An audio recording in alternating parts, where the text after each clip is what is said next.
All right. We are back. Happy Saturday to everyone. Hope everybody's doing well out there. The weather is changing. The fall stuff is, I think it's real now. We got a little glimpse of it, and then we got this really unseasonably warm weather that was great for the past 2 days. Halloween was beautiful. Yesterday was pretty nice. Windy, but it was still pretty nice. And now we get back into what we call the real fall weather. Plus, tonight is turn the clocks. Oh man, it's gonna get dark early. Well, it's gonna be the same thing, but we changed the time. Now it's gonna be dark at 5 o'clock. Yeah, yeah. What we gonna do? It's life. It is what it is. Let me make myself a little smaller. Boom, there we go. Um, so it is what it is, guys. We're just gonna have to deal with it. It's life every year. Same thing. But I hope everybody's doing good out there. I hope you guys woke up today feeling blessed, understanding that not everybody is allowed the privilege to be able to see another day, and you are one of the lucky ones. So shout out to everybody. Happy Saturday. And let's see what we got going on here today for the weather. All right.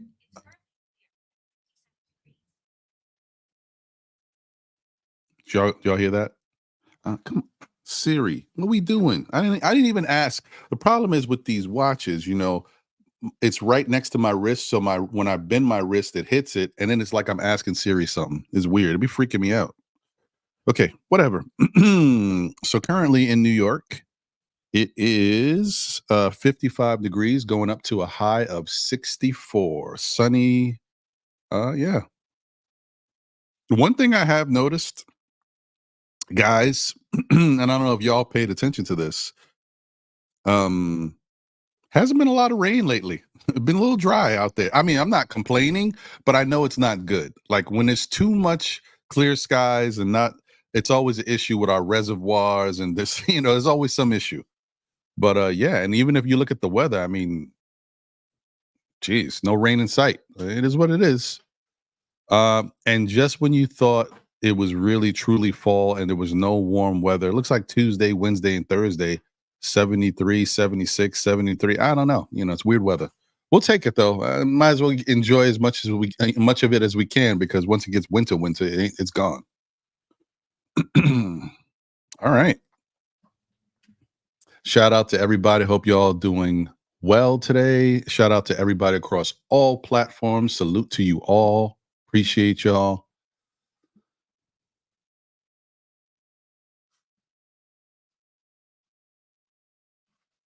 Okay, let's see what we got going on in the chat. Salute to Crimes Dad in the building. Salute, appreciate you, a member of the SKF Army, and definitely appreciate all your comments and takes. Dope having you around, man. Um, First off, I don't know if you guys can tell. Do I sound a little different? Can you tell that there's a new mic going on? You know what I mean? I told y'all I would try to do my best to fix the situation. Hopefully it sounds good now. Hopefully we can avoid the same issues we were having. Yeah. And it is at a good level for me because I think I got a pretty strong voice. So I don't need to, blow your eardrums out.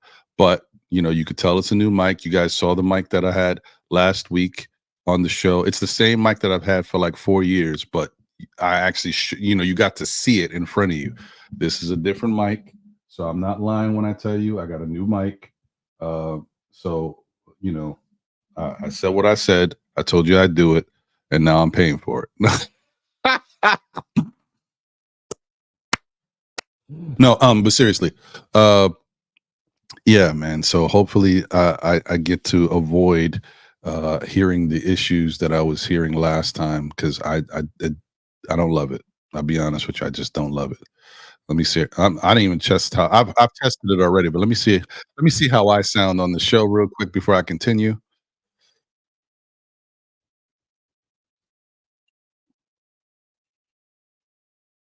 I think it sounds good. I think it sounds good. All right, let me see.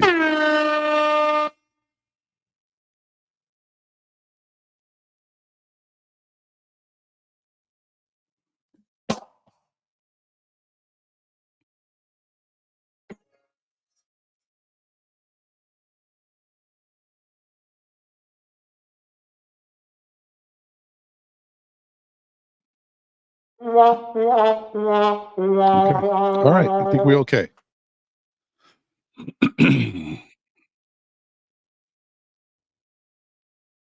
We're cooking. We're cooking, y'all. Mm-hmm. Mm-hmm. Okay.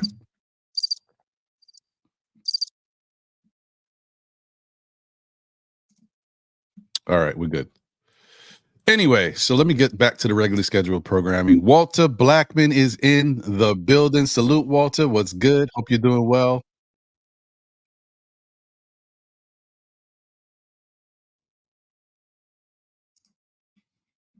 Oh man, what a beautiful thing! I can actually put the YouTubes on mute, so I don't have to hear it in my ear while I'm talking. Oh, yes, sir. Beautiful thing. All right. Salute, Walter. Hope you're doing well, brother. Andios NYK in the building. Let's go, Andios. Appreciate you. Salute as always. Please support Andios on Instagram. One of my favorite people, man, and also just a really good content creator. When he's creating content on Instagram and social medias, show him some love, man. It's not easy to be paying attention to a lot of stuff that's going on with your team, and Andios be on it, man. So salute to you, Andios. Appreciate you, bro. He says, hit that like, subscribe to the channel, and enjoy the show. Thank you, bro. JJ in the building. What up, JJ? He says, salute, Ron. Happy Saturday, bro. Nice and easy, convincing win. Ball movement, especially in the first quarter, was beautiful. Towns was making such pretty passes. Really impressive. I agree. Yeah, I definitely agree with that. So guys, just want to give you a heads up too. I did get my a mixer, right? Because I just the whole package, right? So it's going to allow me to start taking phone calls. I am not going to do it today because I haven't had time to properly test it. I'll be honest with you. And I don't want to do that. You're not going to just say, "Yeah, let's try to make a phone call here. Let's do this on the spot." I'm not doing that. So next week I'll start taking phone calls, but just so you know, guys, it's we capable. So for those people who don't necessarily feel comfortable coming up on the panel, you know what I mean? This will be your opportunity to call in. Some people don't have a mic set up and stuff like that, or just to be able to, you could just use your phone. But just so you know, you could always join the panel no matter what. But this allows you just to make a phone call and make it a little easier for people. All right. Carlos Tajada is in the building. Salute, Carlos. He says, salute to Ron in the chat. The ball movement last night was a work of art. JB's still missing shots in the paint he normally makes. The team will be scary when JB is back to usual form. It's kind of crazy.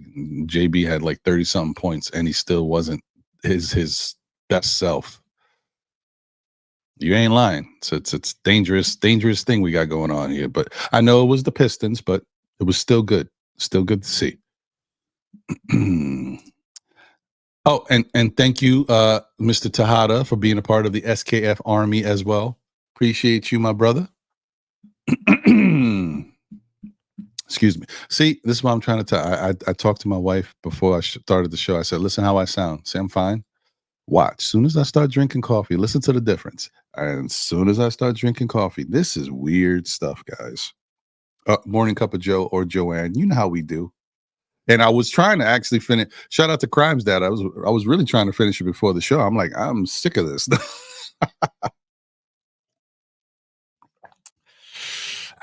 But I needed it.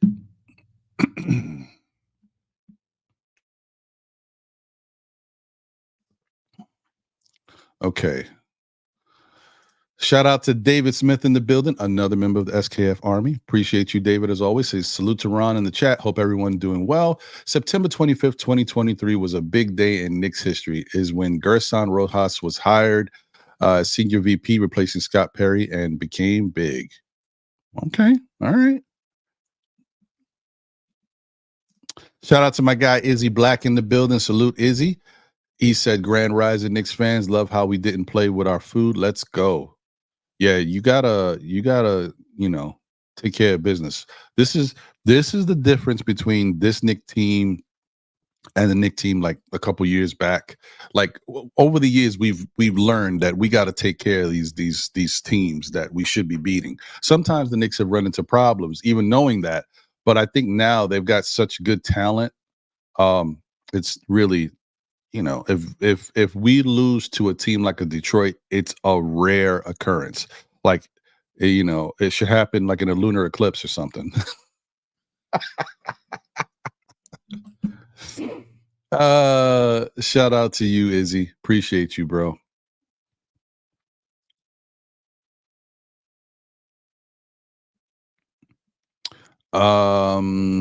David says team looks awesome right now. My only complaint is that Brunson has to get Cat and Bridges the ball more. It's about winning an NBA title, not about Brunson padding his numbers for regular season MVP stuff. I'm gonna say yes. I kind of agree with you, David, but not last night. I think last night was more of we're playing the Detroit Pistons. I haven't been shooting that well. This is a time for me to get right. You know what I mean? I think that was for everybody on the team. Last night was a get right game. Like, could Brunson have passed the ball more to his teammates and got them even more looks and opportunities? Yeah, he could have. Knicks finished with 30 assists, right? So it's not like the ball wasn't moving.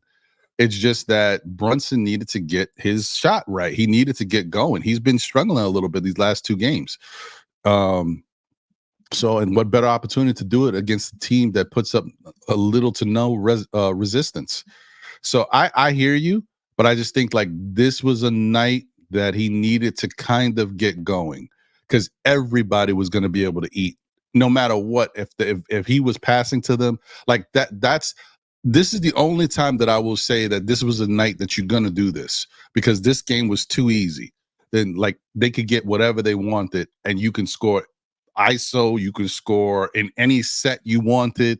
Like this was one of those nights you can kind of go get yours. Now, the next game against Houston, he's got to be better on passing the ball to his teammates. It's not, I don't want to see him take 22 shots. I want him to take less shots. I want other guys to get involved. So stuff like that, unless he needs to. Like if nobody's hitting their shots and he's the only one that's on, that's different. But for the most part, I agree with you on that, David. He has to move the ball around and continue to get other guys involved. And Cat needs to continue to get those opportunities. But the good thing is that explosion against we just played Detroit. It was the game before. I'm already tripping. Who was the game before? The Cavs we lost to. And then who was the game before Detroit? Am I tripping? Can't see it.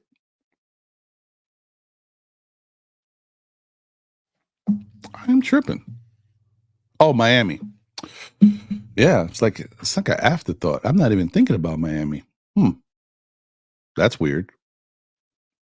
Well, anyway, the game against Miami where Cat had the 44 points was great for him to get more acclimated to his role on the team, to get more comfortable, to get more aggressive.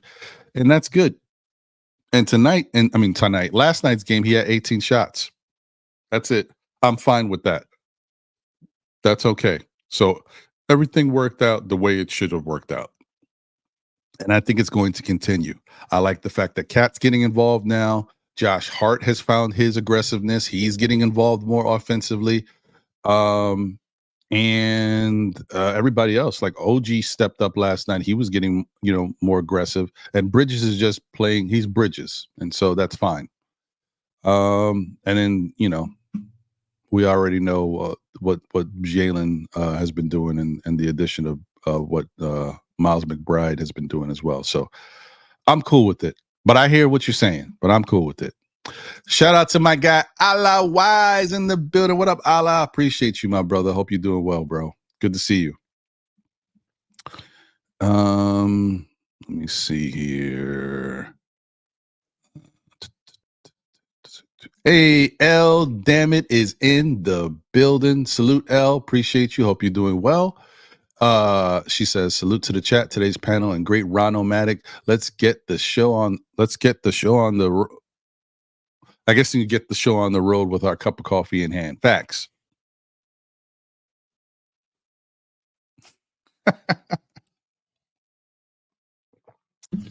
Thank you. Let me see here.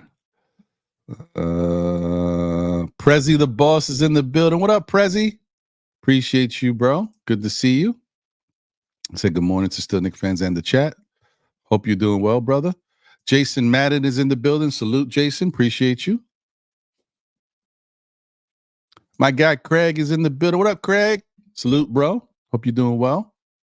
Kareem Grant is here. Salute, Kareem. He says, salute to everyone. Ron, good afternoon, kind sir. Good afternoon to you, kind sir. Darlene Bryan is in the building. Let's go. Salute. Yes.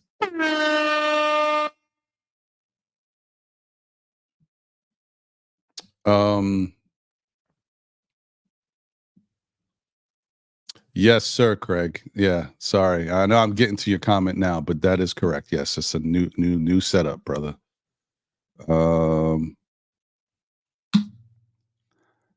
It's going to take me some time to really learn all the bells and whistles and different things, and it's got a lot going on. Lion of Judah is in the building. Salute, Lion. Appreciate you. Shabbat shalom, my brother Ron, and blessings to all in the chat. All praises. Shabbat shalom to you as well, my brother. Hope you're doing well, and good to see you. Jay Chosen in the building. What up, Chosen? He said, good morning. Good morning. Good to see you, Jay. Wonder Woman is here. Salute. Appreciate you, Wonder Woman. Good to see you. He said, hello, Ron, the chat. I hope everyone is doing well. Let's go.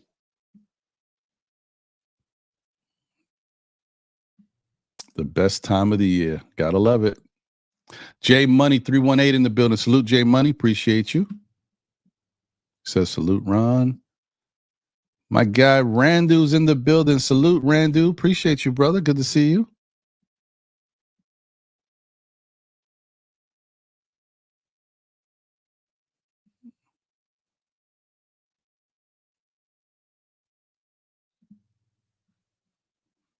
Pierre Moise in the building. What up, Pierre? Appreciate you, Pierre. Good to see you, man. He says, yo. My guy Keyshawn in the building. What up, Keyshawn? He says, salute, Ron. Hope you're doing well, Keyshawn. Yes, sir. Yes, sir. Looking good. Doing it is in the building. Really? Do I sound the same? Maybe.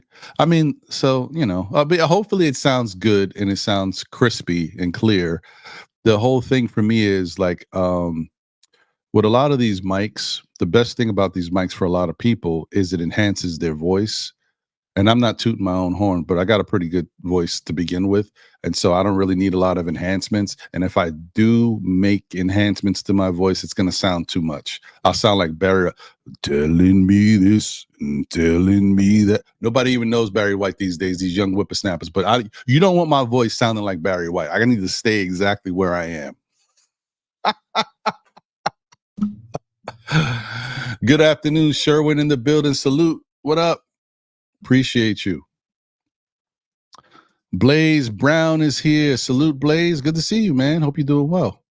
Checking in from Orlando. Yes. Hey, Margaret Edwards is in the building. Let's go. What up, Margaret? Good to see you. We got Hit 'em Up in the building. What up, Hit 'em Up? Ron the Don. Salute, bro. Salute to you, bro. Appreciate you. Nick P is in the building. Salute, Nick P. Hope you're doing well. The Boogie Down BX is here. He says, salute. Really, of all people, Carcino. This freaking guy. Salute Carcino is trolling the Knicks. Dennis Schroeder is the best guard in the NBA right now. He can't wait to play the Knicks after I threw him some tomatoes. Jeez. Freaking Carcino. Oh boy. Let me see. Well, hit him up says, are y'all interested in JaVale McGee? I mean, I've had my feelings about JaVale McGee. I'm not like the biggest JaVale McGee guy, and especially now at his age now, because I feel like, I mean, it depends because the Knicks really don't need much. You know what I mean? I mean, it's a possibility. Like I just didn't want him to take away from anybody else. But in the way the Knicks are moving right now and the talent that's already here, and then the fact that hopefully you'll be getting Precious back sooner than later. And then you still got Mitch on the horizon. Like if JaVale McGee is somebody you could just sign outright and just add to the team just to give us a little bit more height and stability there. I mean, it's not going to destroy us. It's not, you know what I mean? And you may not even have to use them all the time, but especially when we play teams like Cleveland, when they got that big lineup, I'm not mad at it. So, yeah, maybe.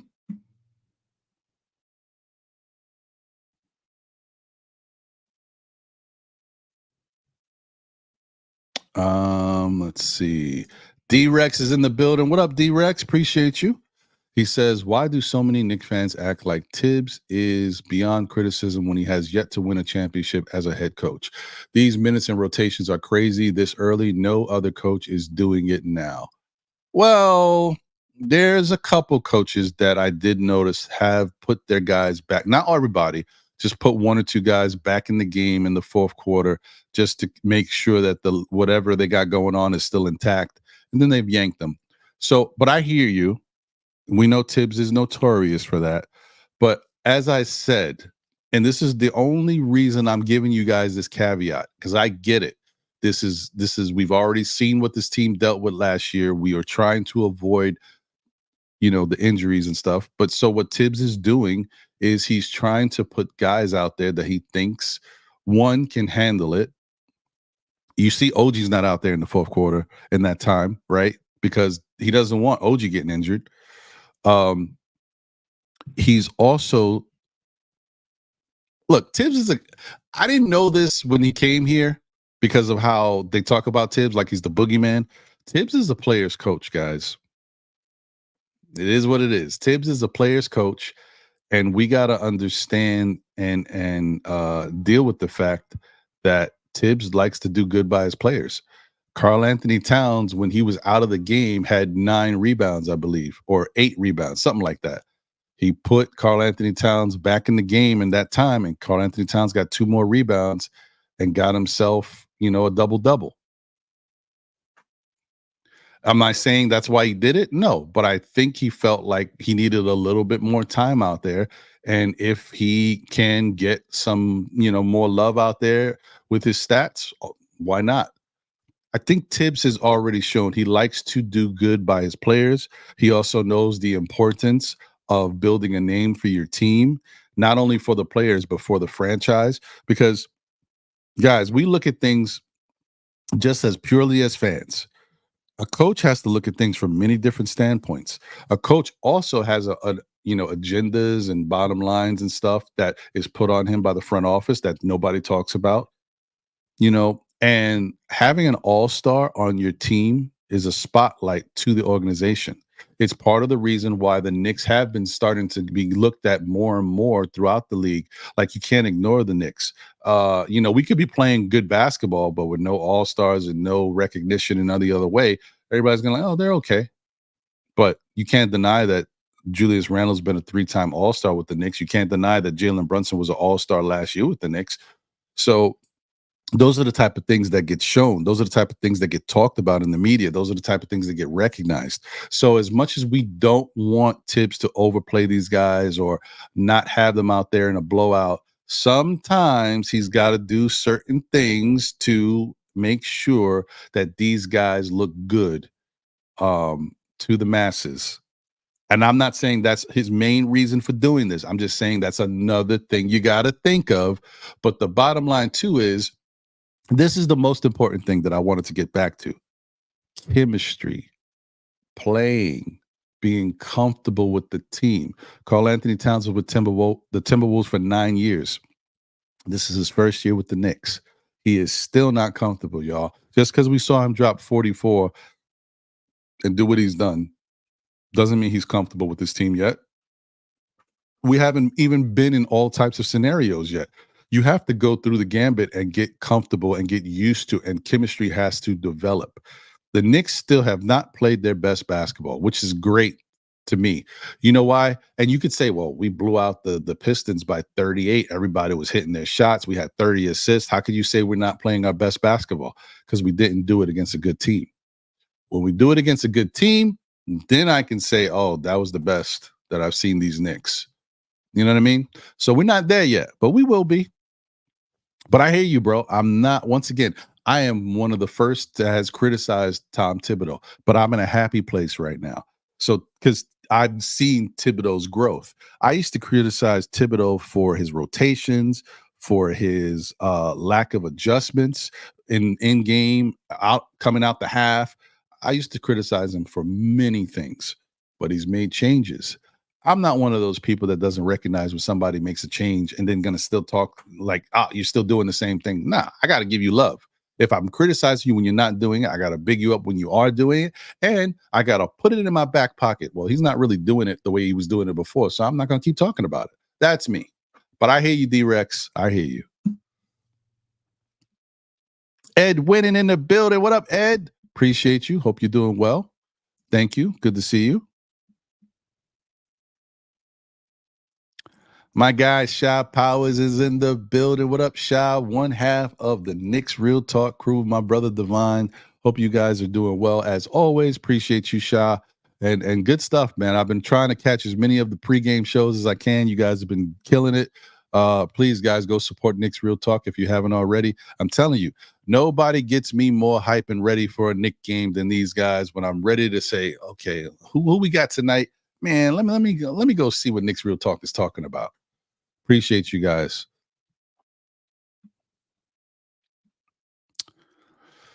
Okay. Did I say what's up? I don't think I did. HP Carlos is in the building. What up, HP? Appreciate you. Salute Knicks Nation. Darren Wilkerson is here. Appreciate you, Darren. Hope you're doing well. Good to see you.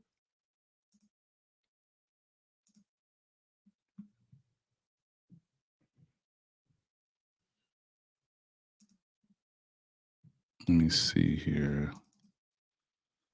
All right, I got that. I think I'm almost getting to the end of saying what's up to everybody. Hey, Sharice Duncan is in the building. Go, Sharice. Appreciate you. Thank you for being here. Knicks will be 2025-26 champs is in the building. What's good, people? He says. What's good to you? Hope you're doing well, man. My guy, Julian Blum, is in the building. What up, J Mars? Salute, Ron. Chat. We looking good out here. Yes, yes, yes. I love it. Hey, my guy, the art man, formerly known as Steve, is in the building. Salute to you, my brother. He says, my brother Ron, peace and blessings to you and the fam. Appreciate you, bro. Peace to you as well. My guy, Mega NYK, is in the building. He said, Ron, I won't be accepting any Sade slander today. You got it, man. No Sade slander. She is who she is. We love her. Oh, and by the way, so once again, Kingdom Group, I don't know if you are watching or if you'll see this on the replay, but your piece of art was sent out and today is Saturday, right? So you should be getting it today according to my tracking information. So shout out to you and thank you for being a part of the family and showing love. And thank you once again to the art man, formerly known as Steve, for doing that great piece of artwork. So that our winner Kingdom Group could get it. And he said he's going to put it in a frame, so it should be pretty dope. And of course, I asked him to take a picture of it, when he gets it. My guy, Knicks Real Talk.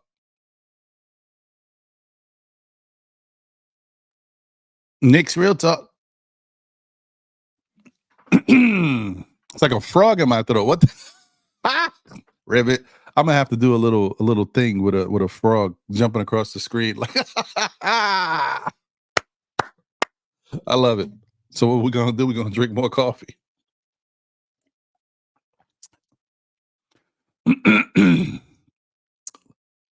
I mean, if I was a singer or something like that, I'd be drinking the hot tea with lemon. I'll be doing me, da la la la la. I'm not doing all that.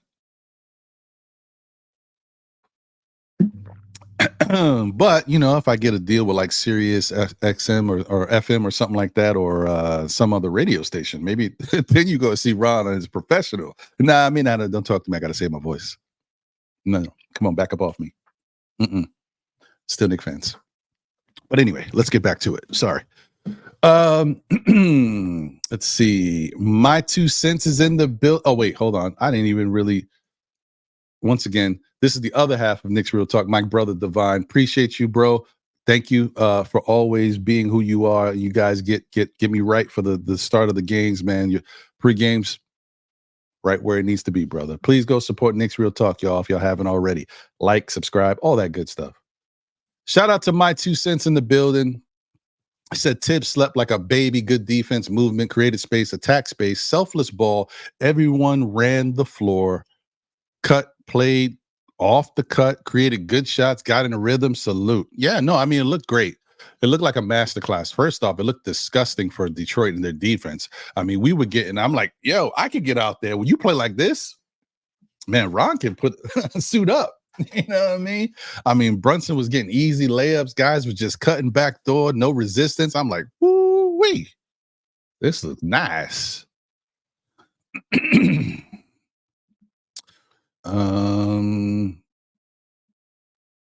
me see. I think I got everybody. Okay, I got a couple more people. And I think we got us a little I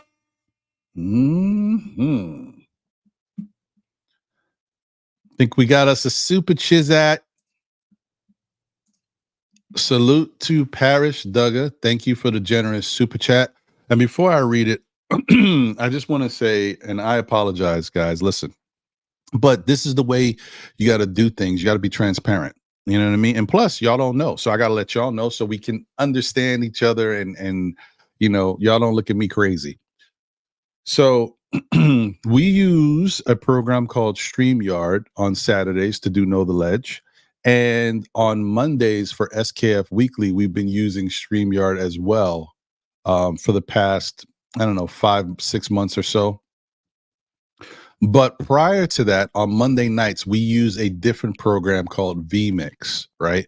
I know you guys don't have to be familiar and know what these programs are. But, a lot of people use OBS when it comes to streaming because of, the different things you can do and customization and all that good stuff. Well, vMix is somewhat similar to that. But vMix is usually controlled by our guy, Jose. He runs it for us. He's our producer in the background. And so when he's not around, we don't use vMix. So, and he just recently came back to the show and we've been loving it ever since. But because he's back, we're using vMix again on Mondays. The problem with vMix is it doesn't work the way StreamYard works. The super chats don't pop up. I don't see them at all. So the only way for me to see the super chats is if I have another window open and I'm looking at YouTube and I see what's happening. For whatever reason on Monday, it was not working well. I only saw 2 super chats the whole night.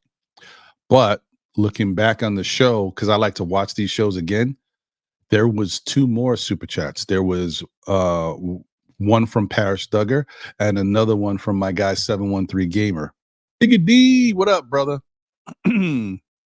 So I just want to apologize once again to both these gentlemen on air.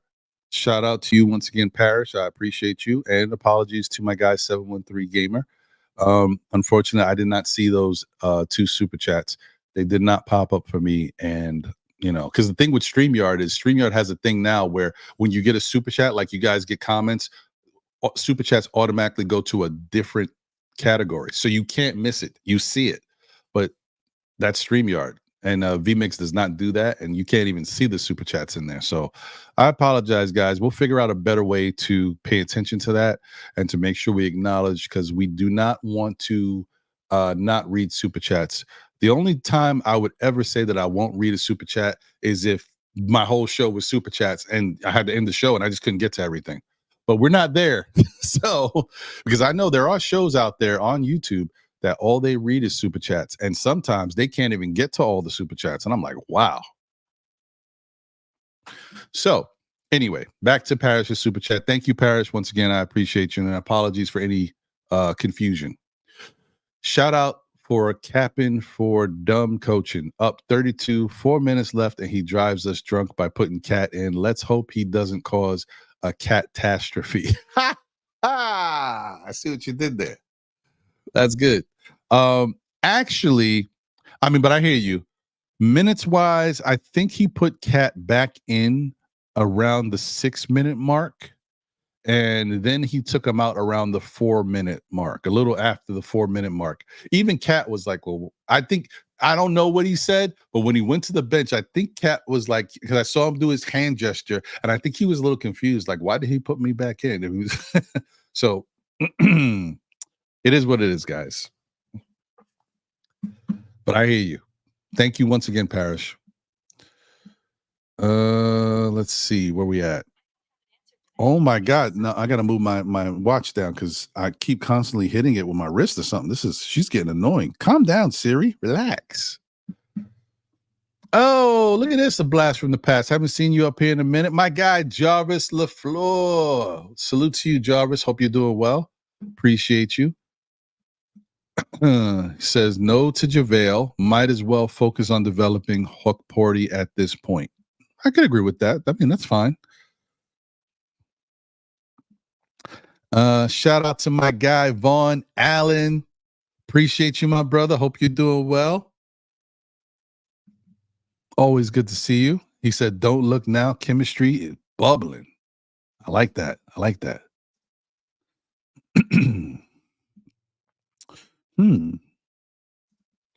Marnose is in the building. I'm wondering, is Marnose someone new to the chat? If you are new, appreciate you. Or did you change your name? I don't know. But thank you for being here. Salute to you.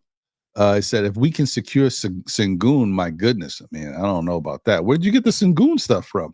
I mean, I know it was out there before, but I can't see Houston giving up Sengun, man. He's a good piece, a young player who can really do some special things over there. And Houston is getting better. Every year they're getting better. I just don't see it.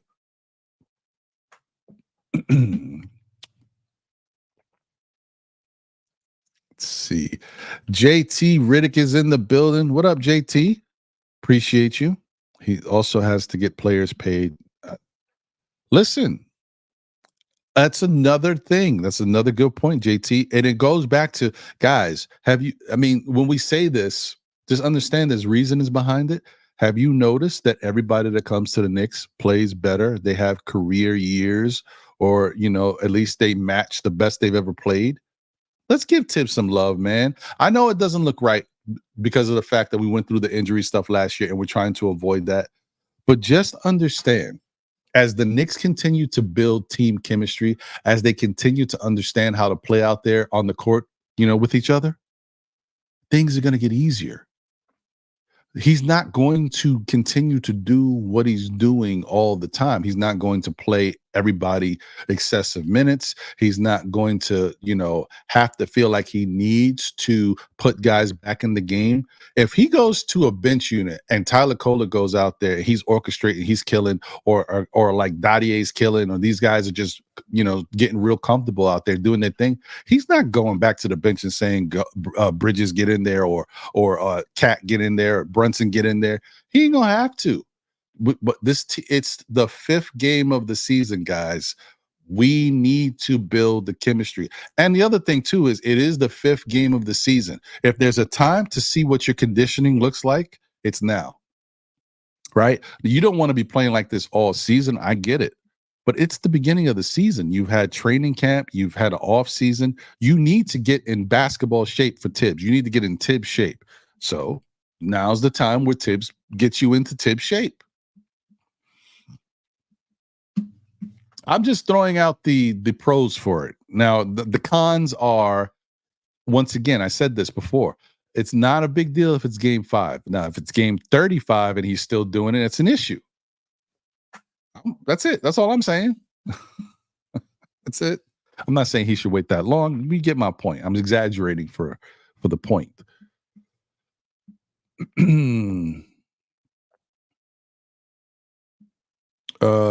My guy Wesley Robinson is in the building. Salute, Wesley. Peace, brother Ron. I'm checking in from Strong Island. Please tell Tibbs to let's not turn Cam Payne into Elfrid Payton. Cam Payne is playing as ugly as his shot looks, but Cat is in his bag. Well, the good thing is, as the Knicks continue to get healthy, Payne will be given what he gives, but hopefully we'll have a Landry Shamet back on the team, and then we can kind of interchange between the two of them, right? And then you'll have a healthy Mitch back and Precious, and then we can just talk about how good this team is. I hope.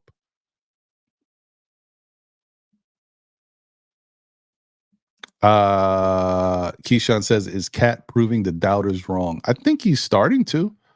I think people still need to see a little bit more, but I mean, that 44 and 12, whatever, woke a lot of people up.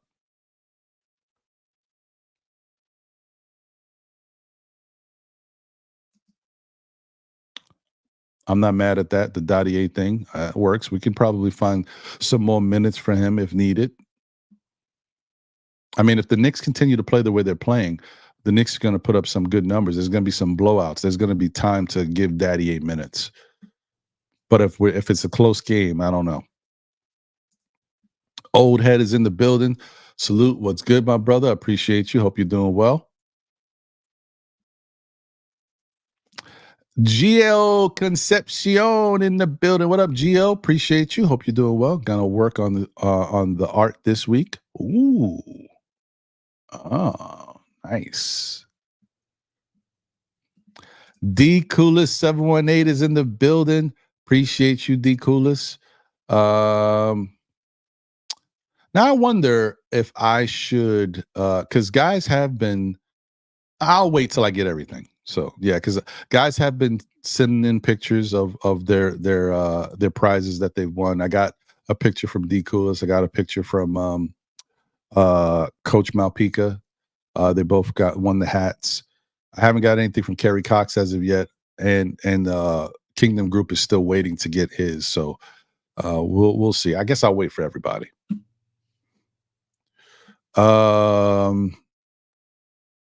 Okay.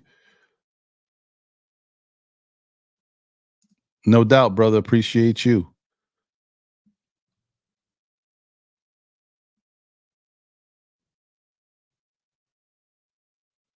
All right, I'm just breezing through so we can get it going. I hope I didn't miss any. Oh, my guy Marlon Khan is in the building. What up, Marlon? Appreciate you, bro. Hope you're doing well, man. Good to see you. What good, Ron? He says, good to see you, bro.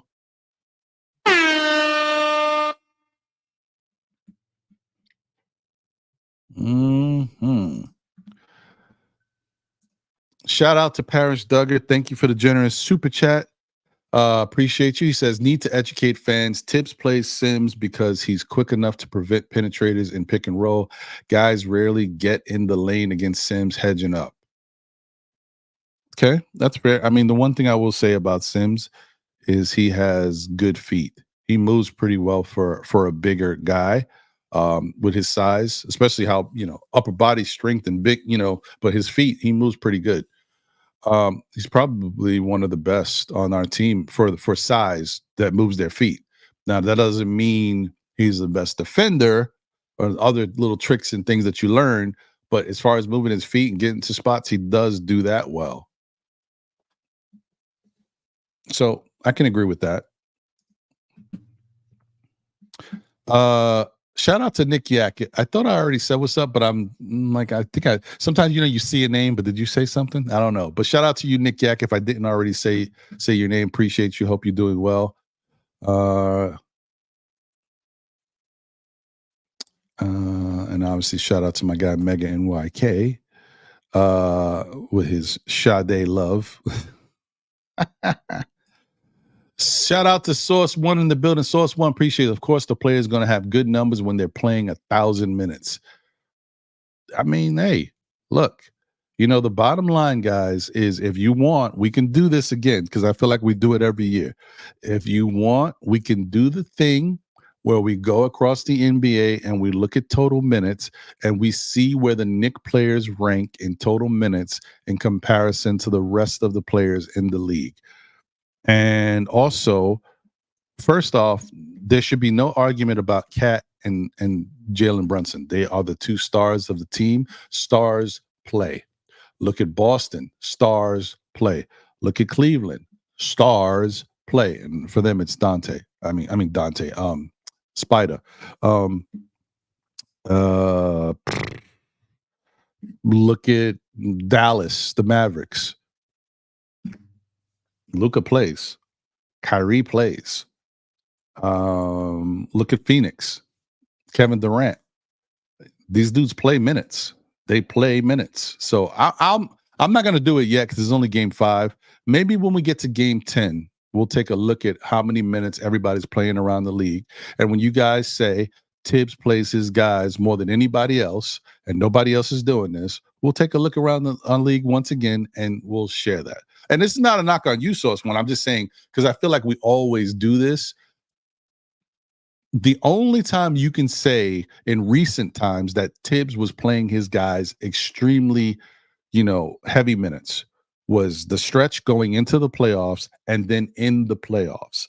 But for the regular season, he was basically just playing the guys the way most guys get played in the league. Your star players get this amount of minutes. And if you need a little bit more out of them, you get a little bit more. But when you look at it, because we went through this last year, when you looked at the numbers, the Knicks guys weren't playing as much as there was like 17 guys playing more minutes than Randall. There was like 11 or I think it was 10 or 11 guys, maybe 12, playing more minutes than Brunson. Like around the league, these guys play because they're the star players. They play. They got to be out there. When you build a team that's really good and can win no matter what, then you don't have to play your guys as much because they know they get it done. When guys don't step up and get it done, you need help. And I think we're going to be there where the Knicks can win. Like Brunson can sit on the bench and the Knicks can still win convincingly. I think we'll get there. We're just not there yet. But I mean, who knows? I mean, maybe we are there. I don't. But I think that's what's going to happen. Let's see. Okay. I think I went through everybody. Just want to see if I missed anybody. No, I think I got everybody. So I appreciate you guys, man. Thank y'all for being here. My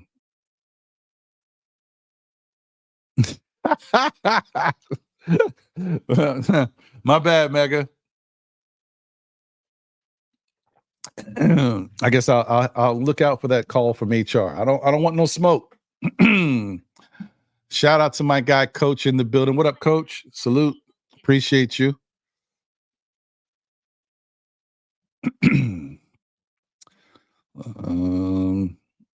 Okay. Once again, shout out to everybody tuning in, showing love. We got 140 people across all platforms. Shout out to the people on X tuned in. Shout out to everybody on YouTube. And shout out to those tuned in on Facebook. Appreciate you. What up, Money Bags? Bugs is in the building. What up, Bugs? Appreciate you, brother. Good to see you. Good to see you yesterday, too. I was walking down in my neck of the woods and saw my guy Bugs chilling out there. Appreciate you, Bugs. All right. And please, guys, don't forget, smash that like button and subscribe to the show if you are not already subscribed. It costs nothing. It's freelicious. We are on the road to 5,000 subscribers. So please, if you haven't subscribed already, please subscribe. Show your love for the show. We here. Tell a friend who tells a friend who tells another friend, man. Still Knicks fans. This is where we at. This is where you want to be. Show some love. Okay. Let me see here. Now, I'm going to try just to give you a quick thought about before I'm going to put the link in the chat right now. But just before we get going, just this is my quick thing that I loved about last night's game, right? Let me put this out there. There you go. Shout out to my guy Gideon Amankwa in the building. What up, G Money? Appreciate you. Offense flowed like the Hudson River. Yes, it did. Yes, it did. So, I like that. Thank you, Jarvis. Appreciate you, man. Yeah, the only bad thing about it is that I tuned into the show late. And then when I was, in the chat, Jay Ellis sent me the invite to jump on. Had I known earlier, or, I would have definitely jumped on with those brothers a lot sooner, and we would have had a lot more to chop it up and have a conversation about. But I had a good time for the amount of time that I was on. But yeah, so thank you, Jarvis. Appreciate it. And shout out to the Nick of Time show, my guy Jay Ellis, Ryan, Ebony Lee, and shout out to Phil, being a part of the squad over there now with the nightcap. So, and guys, please take, if you haven't checked it out, or you didn't know that it was back, the Knicks nightcap with Phil, Eru, Apollo. I don't know if Billy is the new guy as the fourth, or if they have somebody else as the fourth person. But please show them all some love, man. It's the dope show. Not only you get to talk about the Knicks, but they also go through different liqueurs and stuff, and it's pretty cool. But yeah, man, I had fun jumping on and being there last night for a little time that I was. And so I just wanted to say that, I think last night, what I really enjoyed was the fact that the Knicks looked like they were in a real comfortable mode, man. They just looked like they had everything you wanted out there from a team. Like they were just moving with look at that, Pat. Oh, they was on one last night. It was really nice to watch. Let me see if I could. I'm gonna try to make this a little bigger, guys. Listen, I'm just messing around, seeing what the powers that be let me get away with. I'll probably get copyrighted for it, but I'm just seeing what it is, and I want to see the difference. So I'm gonna keep it here with the small window for a little while longer, and then I'm gonna switch it to make it a little bigger window, and I'm gonna see where they ding me, because they're gonna ding me. Let me see where they ding me. Is it the bigger video? Can I get away with the smaller video? I don't know, right? This you can see a lot better, but this is what they can see a lot better too. But you can see, I mean, look, the defense was in all. Oh man, look at take the deuce to the tray. I originate. We was cooking, baby. Let's go, deuce. It was really nice. Like the ball movement, they got everything they wanted. Now, are we going to play at the Detroit Piston team every night? No, because it is not going to be this easy. The only thing I worry about with games like this, one, it's great because you can get your whole offense flowing. Like everything they wanted to try. Hey, Tibbs, remember that trick play you said back in '99? This is when you could do that, right? But then the flip side of it is now you got to play Houston, and it ain't going to be this easy. So you hope you don't get that little malaise like, oh, man, Knicks thought it was going to be sweet, and now they got to readjust, which happens to a lot of teams. I wouldn't be surprised if they just have to. The first quarter looks a little tricky for the Knicks after playing a Detroit team that is this bad on defense. But yeah, we were getting whatever we wanted. And it's a beautiful thing, man. The 30 assists. Look at the Cat free flowing. And let me tell you something, guys. We knew this. We talked about it. But Cat is a good passer. Sometimes he takes a little bit of a gamble, but he's a good passer, man. He sees guys on the court. So Knicks. I'm not mad at the Cat thing. I miss Julius. I miss Dante, but Cat is good. It is what it is. So. Oh, look at the step back. Okay, Deuce, let's go, baby. Oh, I'm sorry. I'm getting too hyped, man. Deuce. Dudes got me on one on that one. That was dope. It's just nice. Look at this. Pass out. Look at this little Dottier mid-range. Cash. Okay, Dottier. My little Tyler Kolick right here. Oh, floater. Yes, go. And then last but not least, a little Jacob Toppin sighting, guys. A little floater. Look at this. Oh, Jacob. Oh, gosh. Okay, Jacob. Let's go, baby. All right, man. So, yeah, I really liked what I saw. And I think that we're going to talk about it more, but I don't want to, share too much of how I feel because I want everybody else to be able to talk. So, so there's that. Let me get guys up here. What's up? D-Rex in the building. What up, brother? Boss. Beautiful day in the neighborhood, ain't it? Of course, of course. Sha is in the building. Let's go, baby. Let's try this out. Oh, look at this. Ooh. Okay.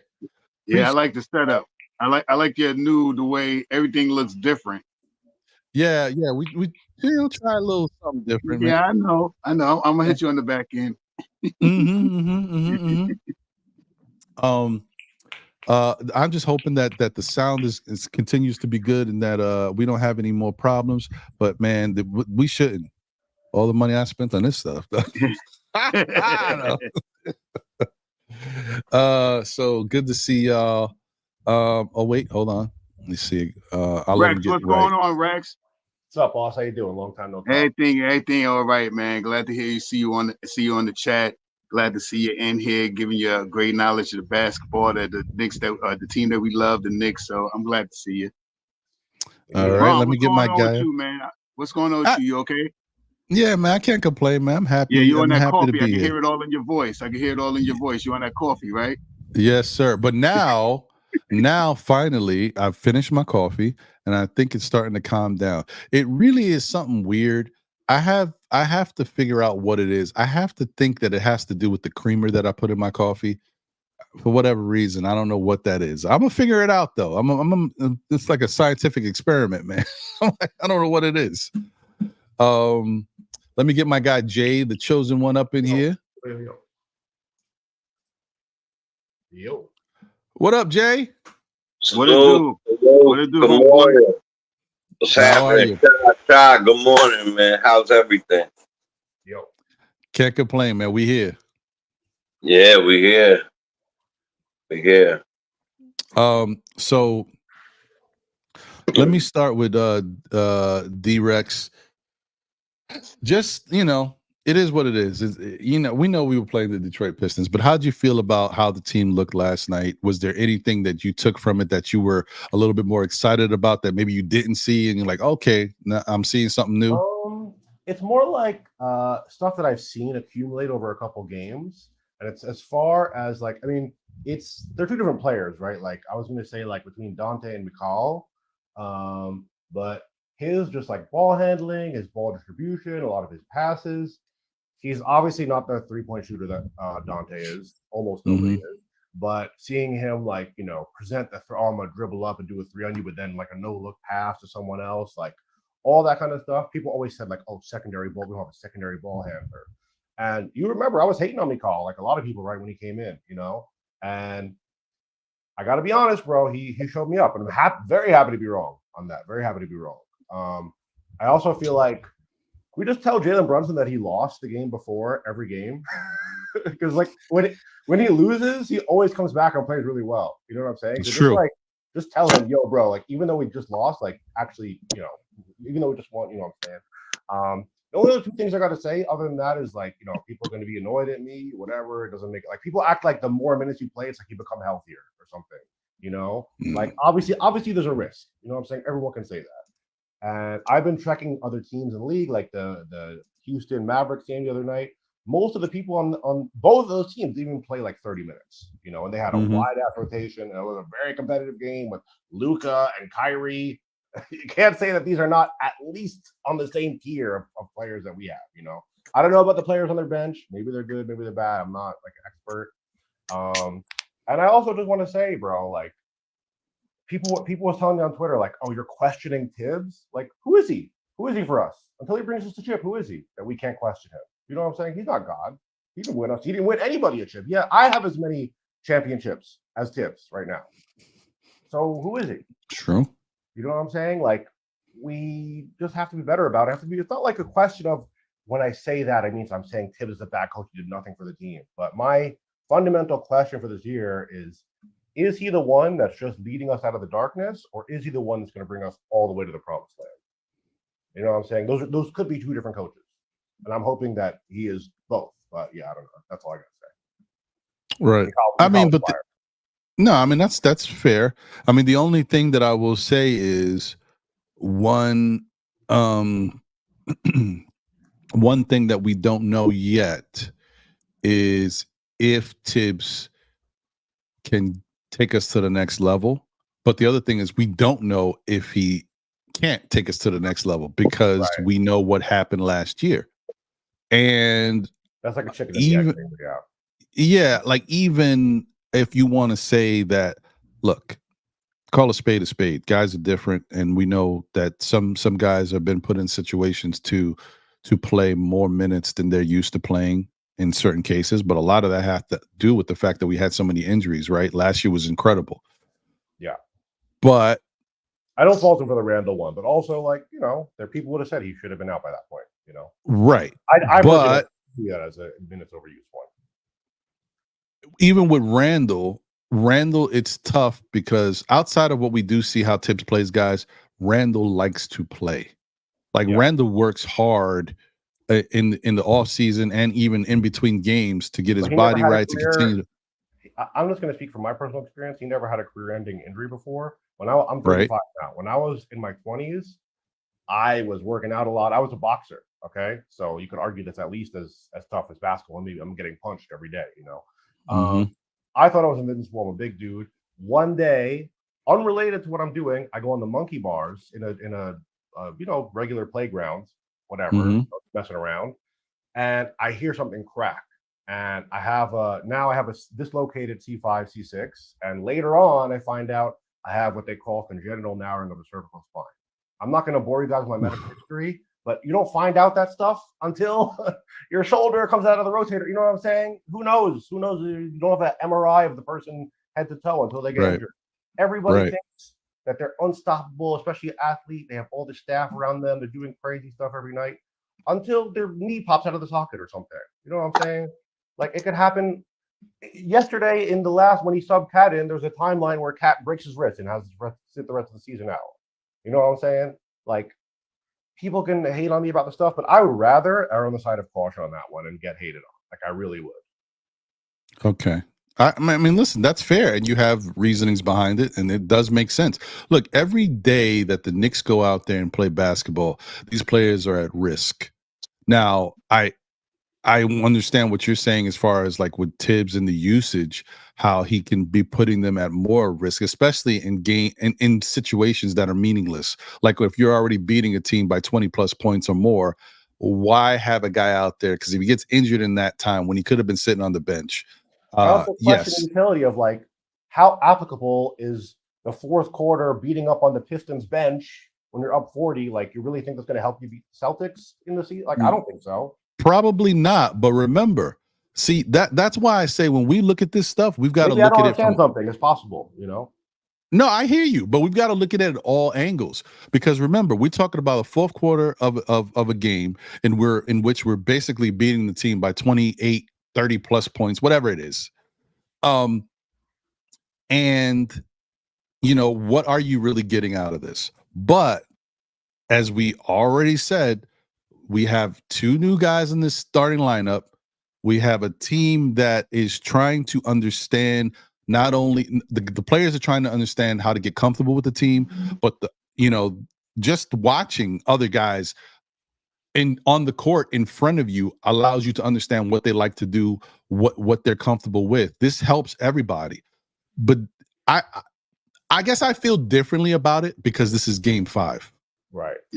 Let me chime in, bro. Oh, go ahead, bro. One of the reasons why I think that they're doing this, if you notice in the last couple of games, Cat and Mikal Bridges are on the court a lot at the same time. Yeah. You know what I mean? And I think they're trying to mind melt those two guys into playing together. Yes, and another thing, everyone's talking about the minutes early in the season. This is a brand new team. Only person from this team in the last couple of years. All right, read it. Jalen is the eldest tender on the Knicks right now, right? Or Sims, Sims and McBride, 3-4 years. You know what I mean? So this team that we have right now is a brand new. This is a whole new world. This is all new for these guys right here, man. And that's what I think. That's what I think about the minutes that he played last night when he really didn't need to play Cat, but when he was on the court with Cat. Mikal was on the court with him, and Mikal and him are starting to work on the same side together. I'm starting to notice that a lot. Them two guys are starting to work on the same side together. The first play of the last game when they played Chicago, the first pass to Cat was from Mikal. You know what I mean? And Mikal, another play in that game was the hockey assist that they gave to Mikal in the corner, and he looks for Mikal. Him and Mikal are starting to try to, you know what I mean? That's what I'm noticing anyway. So that's why I believe that you only see him for a short minute at a time, and they play. And Tibbs probably wants them to get them stats. Them stats look great for their records. You know what I mean? He had eight rebounds. He put it back in there. He got 2 more rebounds. I just made him two more rebounds better in the books. Tibbs got a parlay, bro. Yeah. No, I mean, and I listen. There's so many different things and so many things that we don't even know about that go into all this stuff that, you know, if you knew about it, then you'd be like, oh man, I can't believe Tibbs is doing that, or the Knicks do that. Man, the whole league does that. So, but whatever, let's not get into that. So, you know what I mean? But I hear you on that. My whole thing is, all I'm saying, guys, is that I think Tibbs understands. And this is one of those things we just have to deal with. Tibbs is a really good coach. Moderate my opinion. Just to be like a little more sensible, because in the Miami game, I was like, oh man, you know, like, okay, for sure, the first half, nobody's going to tell me that it was a superstar performance from anyone on our team. It was stinky, we can all be honest. I think they could have found 5-10 minutes here or there. But towards the end, I was saying, oh man, whatever, they could have found a couple minutes for other people there. And you know what? Honestly, I was wrong. It ended up being a pretty important game for them to come together and gel, like everyone's saying, and it ended up being like a big confidence builder, and they really went off. But against the Pistons, not Miami. It's not a really tough team. You're up 40 for the whole game from the first quarter, basically. I think I have more of a point in that game. You know what I'm saying? Yeah. I mean, look, I only thing I can say is the same thing that Shah was basically echoing. This is a new team for the most part, and these guys that are new on the team are big parts of the team, and they got to get the chemistry, they got to gel, and they got to get into Tibbs' flow of the game. And Tibbs likes to know that guys are out there conditioned and can be out there if he needs them. And the only way you build that is from playing early and often and getting that regimen going, so that if he does need you, God forbid something happens and we say we get Precious back, blah, blah, blah. It could be anything. I don't even want to say it, but God forbid 20 days from now, someone else is not available. Right. You need guys to step up. If these guys going to go out there and they're not going to be in condition, they run into an issue. It's the same when you really think about it, though. And I'm going to give him, I'm going to say it might be his fault, but I understand it too. It's the same thing when you think about with OG. Like OG came here and he's played minutes like that here and there for Toronto. He's never played like that with the Knicks. Yeah. And so I don't think his body was really ready for it. Okay. But the Knicks had no choice, because you see the difference between us with OG and without OG, without having these other guys. We needed OG. To be fair, though, if we had OG, we would have beat Indiana. Minutes, a little bit here and there. He was doing like 40 straight minutes, like a couple times. I know, it was crazy. And I think that he's starting to get it, because if you notice, OG's one of the first people he takes out in different situations. That I've noticed. I think he's getting it above 36 minutes per game. Yeah. I think he's getting it. And he's starting earlier to penetrate and go to the basket too. Yeah, he tried. Even in the last game when he wasn't as great in the Miami game. He tried to start off early, but it seemed to me like he felt like he didn't have it that much, so he played the perimeter and played stellar defense. I definitely see an adaptation from both OG and Tibbs there, and I also feel like Cat. I mean, he's the biggest star on the team at this point. You could say to the league as far. We're going to say Jalen Brunson, right? The most salary. I think he has like the seniority and the knowledge of his own like past health issues to be like, yo, coach, like I don't have it in me to do 40 minutes tonight. You know what I'm saying? Right. Like, I think he's Yeah. one of the ones that would say that. But Josh Yeah. Hart wouldn't, I think, you know? No, I don't think you would. Let me, before I get over to Jay, let me also, quick, nice. If you're out there, buddy, if you you need the link again, come back to the show. I saw you was in the background and I was about to pull you up, but you're gone. So come on back, nice, if you're available. What was gonna say? I don't know how long you want to go on the topic, but I do think it is like the most like pertinent point, because everything else we were just, No, I hear you, but I let me get to Jay because he hasn't spoken yet. But I also want to. No, you good. Listen, man, we all excited, man. It's Knicks. We ready. I just want the team to go far this year. That's my only motivation for anything I'm saying. That's literally it. I got you. Well, I wanted to bring this up now. I didn't want to do this, guys, because I don't feel like this is a fair representation yet. It's only game 5, but I'm only doing this because, for context, I'm going to revisit it by game 10. And then I'll probably revisit it like in the middle of the season, because that'll be even a better barometer for us to know what's what. But to everybody's point, just so you know, because I've been saying this and we be freaking out, but it's real is real. Let me put this up full screen so y'all can see it. This is minutes throughout the NBA. If you look, Tyrese Maxey is number 1 with 42 minutes per game in 4 games, which is nuts. Yeah. But they hurt. They got no Paul George, and Joel Embiid's not playing. So what is Philadelphia going to do, y'all? Right? 42 minutes. But look at Kevin Durant. 39.6 minutes in 5 games, like 40 minutes a game. And Kevin Durant ain't no spring chicken. No. And Bridges is 13. Look at that. That's crazy. I know. But Jokic. Wait, hold on one second, D-Rex. Jokic is at 39, almost 40. Anthony Edwards is at 40, but Anthony Edwards is a young whippersnapper. Okay. Jokic ain't no spring chicken either. But no. Then you got Trae Young, 6 games at 39 minutes per. Right. Michael Porter Jr., 37 minutes. Fred VanVleet, Keegan Murray, and Luka Doncic all 3 tied for 37.4. Then you got DeRozan. Then you got Jalen Johnson, Kyrie Irving. You heard me mention that earlier, Kyrie and Luka. Then at 13, you got Mikal Bridges. Do you guys see Jalen Brunson here? You know, you still don't see Jalen, right? All right, I'm still going down. Josh Hart is at 22 with 35 minutes. Do you see Jalen Brunson? You still don't see him, right? Do you see Karl Anthony Towns? You don't see him. Julius Randle is at 35 minutes. Typical Julius. I'm telling you, Julius likes to play. All right. Yep, he does. Yes, he does. Yeah. Then you got OG at 35. Now, some people might say 35 is not great for OG. Maybe we could bring it a little closer to 32, 33. I don't know. You may be right there. But I'll tell you, this Knicks team needs OG Anunoby as much as they can get him. So can I say that counter narrative to this? Hold on. I'm gonna give you your moment. Hold on. I know. 31. I'm still looking. Are you telling me that in the top 50 players in minutes around the league, all the way down to 33.4, there's no Jalen Brunson and there's no Karl Anthony Towns? I'm just throwing it out there. I didn't make the numbers up. These are the numbers.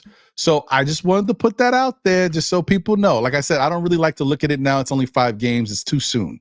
But we'll revisit it. All right, let me stop sharing. Okay. Yeah, my bad. All right, go ahead. I want to get over to Jay, but go ahead, D-Rex. I know this is your topic. You hot about it. Quickly. I just don't want to see us lose the same way again, bro. And also, these guys are human. It's not nice to injure them, honestly. I hear you.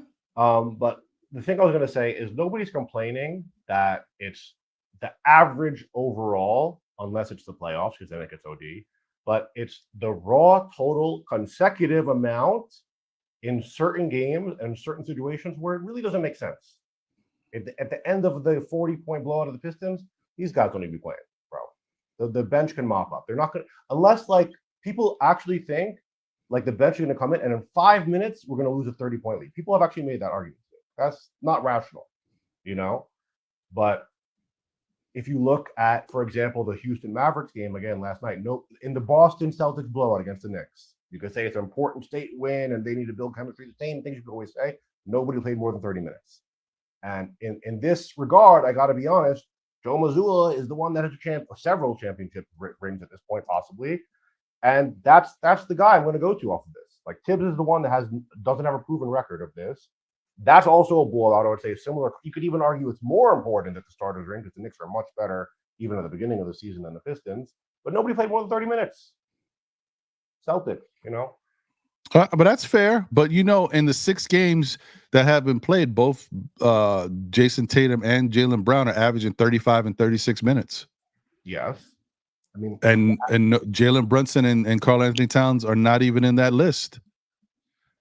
Again, for example, the stat I just brought up for the playoffs, Josh Hart had the most minutes in the playoffs since 1976. Right, but you can't.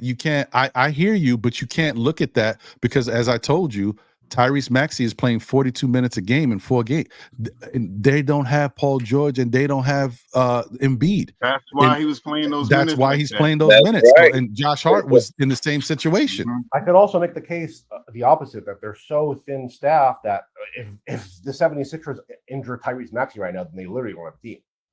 You know what I'm saying? They literally are become like a G League team. I mean, look, all I can tell you now, I'm really going to get over to Jay because I know Jay's been waiting. Sorry about that. No, it's cool. I just want to say, like, the flip side to this too is, what if the Knicks said, last year we can't afford to play these guys these type of minutes, right? And instead of me playing Dante 40 minutes, Deuce 46, 48 minutes, Josh Hart 46, 48 minutes, I'm going to switch up and I'm going to bring in Jacob Toppin and I'm going to bring in I don't know what's his name. I can't even remember the dudes on the bench. Comedy Diakite, Shake Milton. Yeah, but if they would have brought in these guys, do you think the Knicks would have had the run that they had to get to the playoffs and to go where they went in the playoffs? We would have been knocked out, bro. If you actually want to make that argument, I'll say that if there was a few games, for example, the Pacers blowout where we knew they were gassed before they even walked in, I think they would have done better because the starters being on the floor 40 minutes in that blowout didn't really amount to much at the end. They started, they finished the game, they played 80 billion minutes. We knew that they were tired before they walked in because it was a one-night turnaround. It would have been the same result, honestly. In that particular, but that's one game, and that's at the end of our run. But I'm talking about to even get to that point. If we were going to get to that point, it's not just about the talent, it's about the ability, the IQ, and everything. Because you throw a Jacob Toppin out there, no offense to Jacob Toppin, he might be a cool dude. Maybe I'll meet him one day. If you throw Jacob Toppin out there in the mix of these guys who hasn't been doing it all season and definitely hasn't had that type of pressure, and then you put him against the playoffs, you're getting the best of the best as far as defense and all that. You would hope, you would assume, and then you put in situations with big pressure, right? Packed arenas, fans cheering, screaming at you, crunch moments, and you got to make the right call. If you're not used to doing that, you can make a couple plays that could ruin the whole game. You know what I mean? Your your plays that you don't make or the plays that you do wrong can mess up the whole game. It changes the momentum. The other team goes on a run. The Knicks players get defeated. Like, oh my God, look at this guy. What did he do to us? And then you loop mentally, you're out of the game, and then you're done. I'm just saying. I'm just using an example. That's just one example. I hear you, though. It's a legitimate discussion. Both points are valid here. But I just want to say, for example, that the entire season, and I'm not a fan of him exactly, but it's undeniable that the entire season, everyone said Alec Burks is a bomb. Alec Burks can't do nothing. He is worthless. He's trash. Every person in the Knicks fan base was trashing on him. When his number was called in the playoffs, he stepped up. A lot of those games would have been worse blowouts, if we're being honest, or we really would have been embarrassed in some of them games if he didn't come in and produce. The way that most people think he wouldn't. And it's not fair. I love Alex. I don't care about Alex Burks. I'm just saying that when his number was called, he was like Josh Hart in the regular season and the playoffs is statistically 2 different players. Josh Hart does not play the same game in the playoffs as he does in the regular season. I'm just saying, like, there's arguments for both. Like the way how you just said some of these names and people just immediately laugh. Who cares? It's after a certain point, it's warm bodies. It's just fresh legs. Like, you can't be playing dudes that are it's 5 unhealthy, tired dudes versus 10 healthy, well-rested dudes that are all roughly the same level of skill NBA athletes. So to me, logically, it doesn't make sense. Like, you know what I'm saying? Like, even I'll say his name in the first. I'll laugh, just deride and score wherever I can't play them. I didn't put them on the roster, bro. It's not because I put them on the roster. They're there. I hear have you. them. No, I got you. Mamadi Diakite is someone who already has a championship, by the way. He already won a ring, unlike anyone else on the Knicks. And he's a 6'9" guy that can shoot threes. I'm pretty sure we could have found 5'10". I mean, don't forget Dante had a ring too. Okay, fair. So yeah. But I hear you. I hear what you're saying. I agree with you. Let me get over to Jay, because we could be talking about this, because it's one of those things that we can talk about. We're going to talk about all season, because it's a what if, right? Until we know where we're going, we can continue to talk about it. Jay, I mean, you're welcome to weigh in on this, but also your thoughts on the Detroit game and how you feel about it, how they looked. Well, I know I could hop in there any second. I like to hear certain points. I want to hear it. I agree and disagree with a lot of what's been said, right? So I'm gonna say this: Tibbs, notoriously, as long as we know that he does what? He doesn't like to play the rookies. Right? That he overuses his players often. And then we are often injured towards the end because of it. That's just exactly what happens every time. Now, you take, because I also boxed for like 10 years, right? And then I got hurt on one of my kids' toys that was on the ground, and my L4, my L5, and all these things, and surgery, and then all that stuff. And then I got sick. I told you about whatever. So, like OG's injury last year, freak injury, right? Going up for a layup. But that thing was ready to pop. It couldn't have just been he was going up for a thing. It was a breakaway. It just happened, right? But did it happen because Tibbs overused OG? That is the question that I think we're really looking at, right? Like, why in the hell is this kid Kolek not running any minutes? Why are certain people getting into the game? How come Hulk isn't playing more in the middle? Right? Now, I'm going to tell you what my takeaway from Detroit that I think, on a positive note, the defense on Detroit against Cunningham and against Duran, who I love, I think was spectacular. I mean, Duran only played 18 minutes, didn't even get a double-double. He was a walking double-double. Didn't get double in either numbers. So I think that's great. I still think that, I think your point's fantastic, but what does Bridges and Hart have in common to make them 13 and 19? What they have in common is that they often also run with the second unit. Okay? So because they often run with the second unit, of course their numbers are going to be high. You need Hart in there. He's high energy, high level, play through injury, high rebounder. Definitely need him. Bridges, great. Wing defender, great. And trying to acclimate him, as you were saying earlier, brand new team. What a positive takeaway is watching the passes. Now we're talking about Detroit, right? So basically we're talking, and there's no disrespect, you make it to the NBA, it's a select handful. Now, a lot of people, like at the end of the bench, they're toss-ups, but like, let's say 80% of the NBA are incredibly special athletes, right? Right? At least 80%. What made Ihart very important to this team is that he could rebound and he was a special passing big man. So watching Cat pass gave me that same feeling.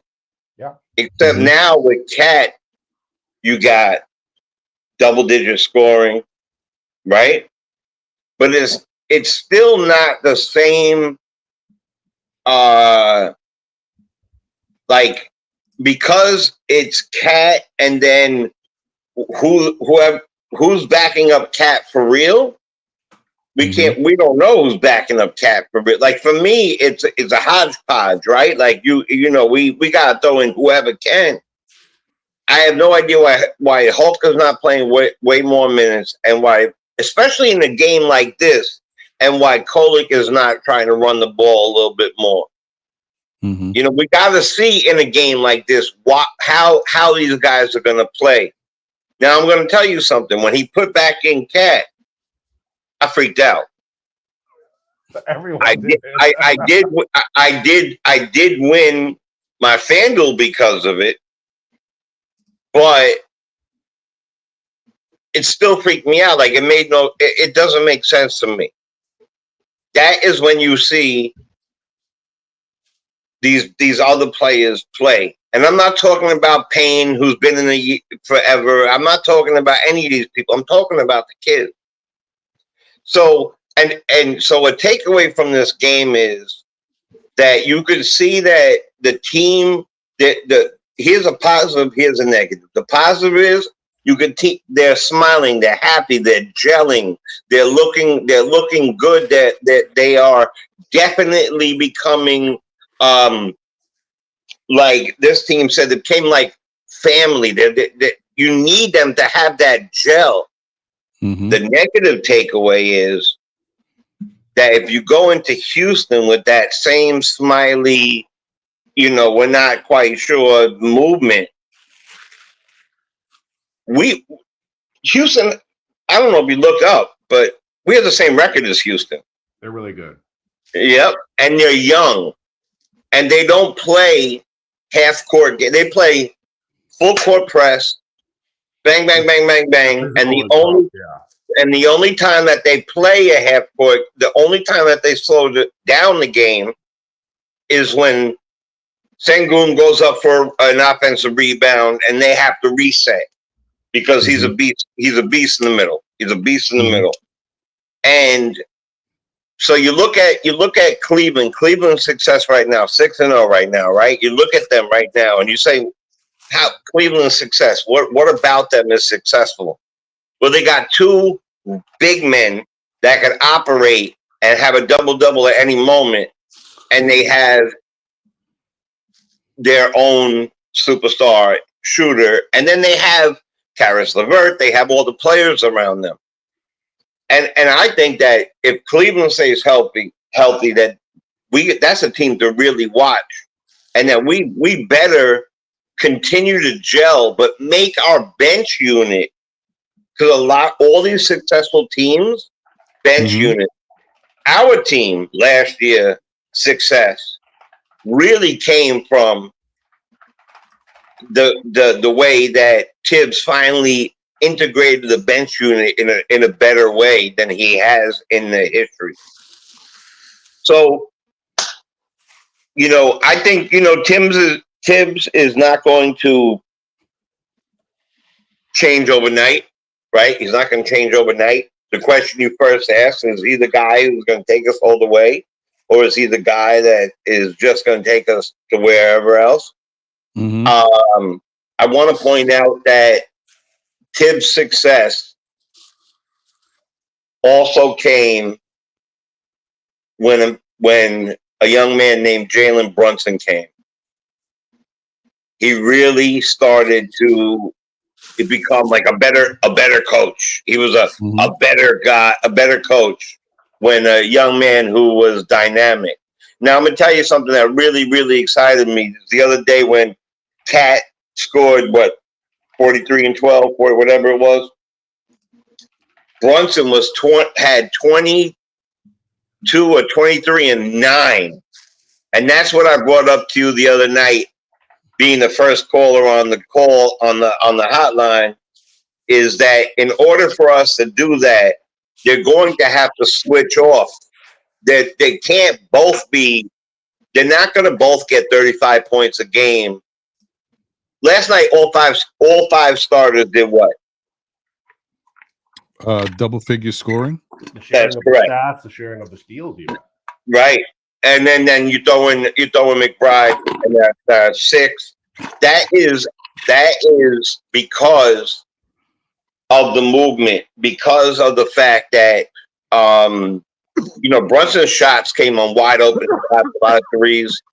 We need them to be able to alternate. We need Brunson to actually point guard the team, right? So he's not going to get the 40 all the time anymore. It's those days were last year. Mm-hmm. He's going to get 30, but he needs to get 7 assists or better a game. I agree with And that. make all these More than players 7. integrate. And 7 is very low balling it, okay? Very low balling it. I really think that he could be a 25 and 10 guy. I really believe that. I think that he could be that. Just like I think that Towns could be a 25 and 10 rebounding guy. It's fair. But Yeah. last point, we have to have another big man. No matter what we say, no matter what, I promise you this. You look at that Cleveland game, you look at it. I knew going into it, I said it to you that night. Mm-hmm. I was nervous off the bat because Tibbs is not bringing in. The only shining point was when they took away that yam that Hulk had because he pushed off. Mm-hmm. Well, he should be. We need to find somebody else. My Precious is not there, and he's really a power forward. And Mitch, even if he comes back, he's still going. Mitch is injury prone on a toilet. We need a true center in the meantime. Right. So we need a 7-footer, a real 6'11", 7-footer Strong who's big going guy. to stay in the middle.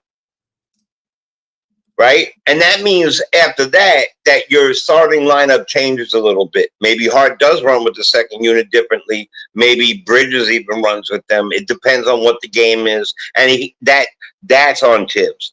That is completely on Tibbs, how he controls that. But yeah, JaVale McGee is definitely a no-no. All these other people are definitely a no-no. We need somebody who's strong enough, who knows their lane, who goes up and gets the ball and hands the ball back off to the playmakers. Hopefully could maybe drop a couple dimes or go for the pick and roll.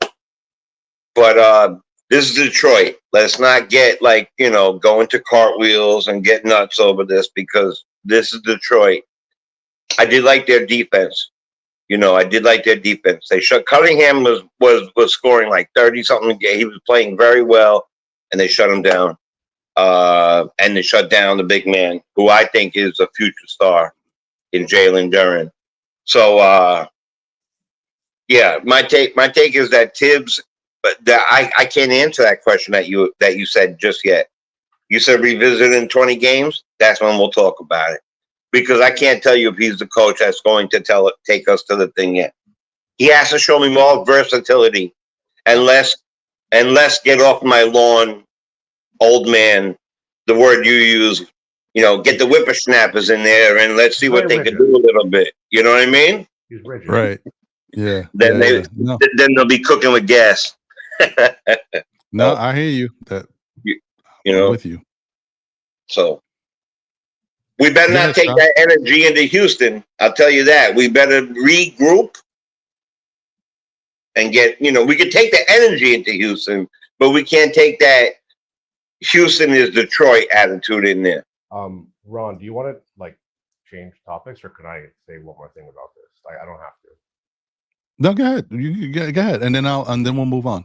Well, the only thing that I wanted to add is my nightmare is okay, Precious comes back and it's okay, now you're back for 40 minutes instantly. Or Mikal, somehow he'll just run him because he's never been injured, so he'll just run him 40 minutes a night and just, somehow be the first one. I feel like a lot of Knicks fans, it's we beat Detroit, now we're ready for Boston. We got 40 points in Detroit, now that's it. We're hot shit. Nobody can beat us. You know, like now let's go crazy. Like people were getting mad at like when you criticize anything as an overreaction, but like saying, oh, like we're ready to beat Boston after we beat up on the Pistons. Like that's not an overreaction as well. You know what I'm saying? Like I'd rather err on the side of like us not being too good because it means that like you're looking for things to improve on.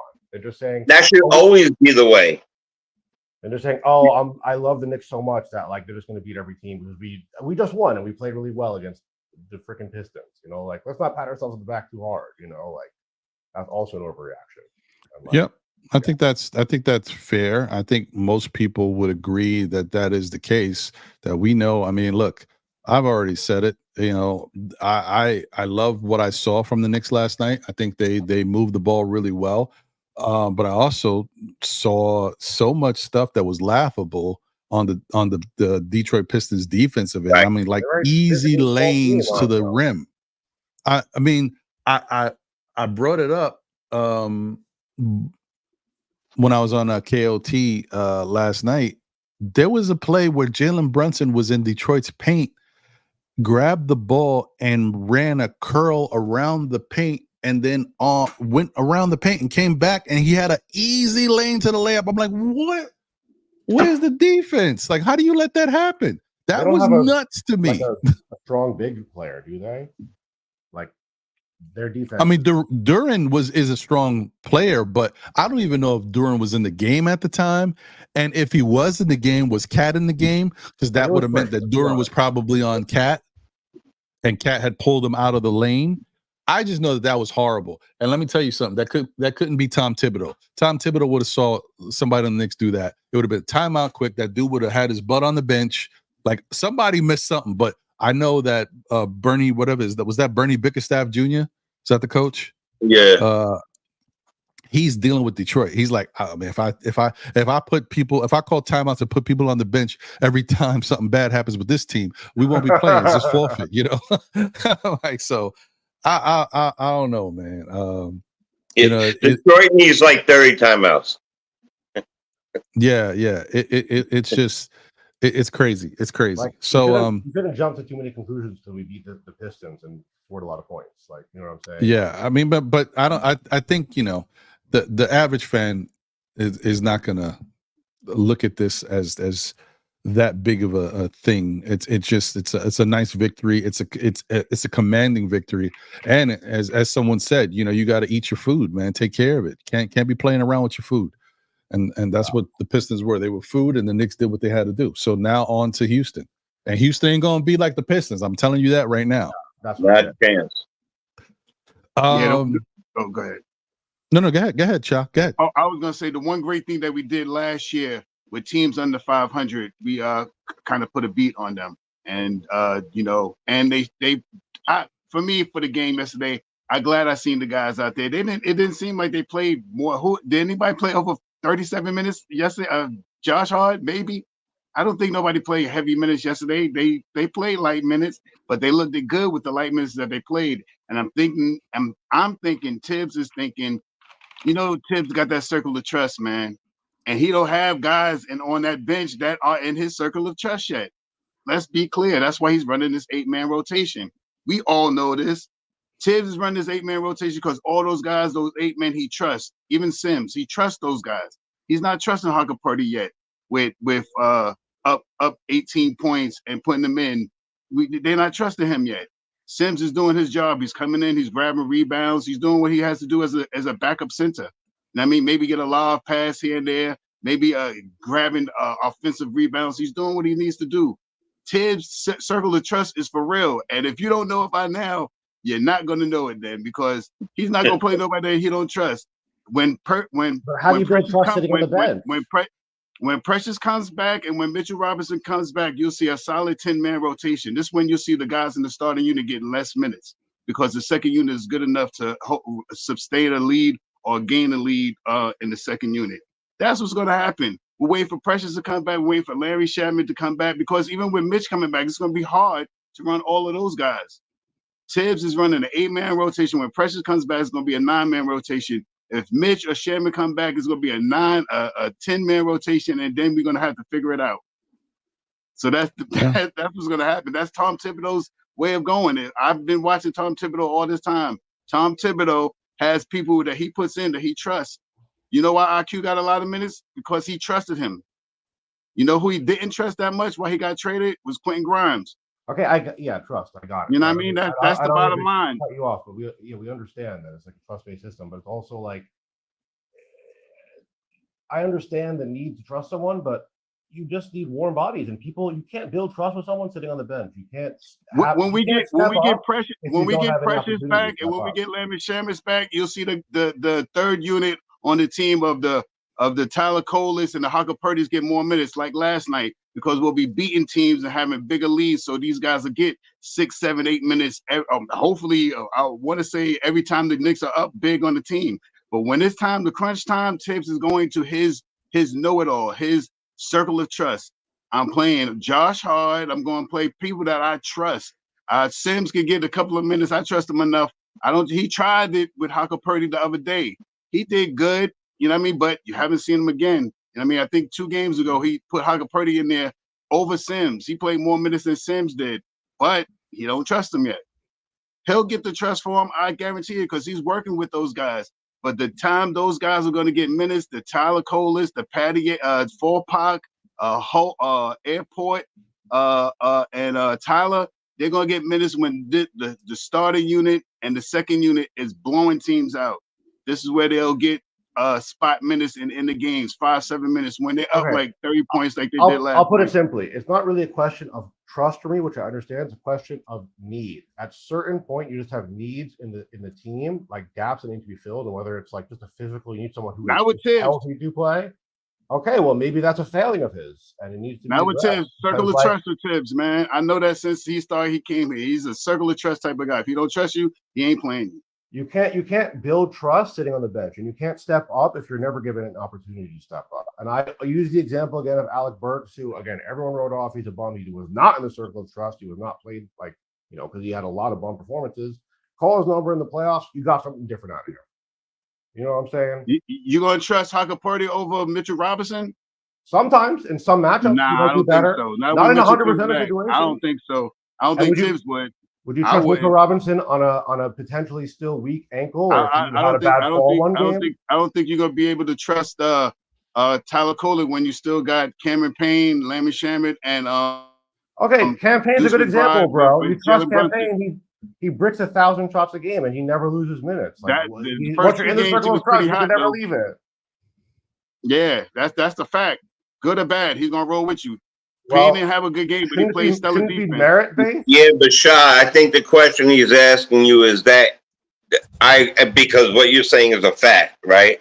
So the question I think he's asking you is that a detriment to Tibbs coaching, or is that a positive?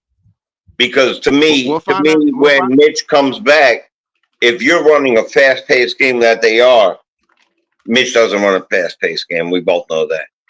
Mitch is going to be in that second unit. That starting 5 is not changing. And I don't know I don't know. Maybe it's just me. Cat is dominating on the low blocks. Yeah, he is dominating right now. He is playing like a center.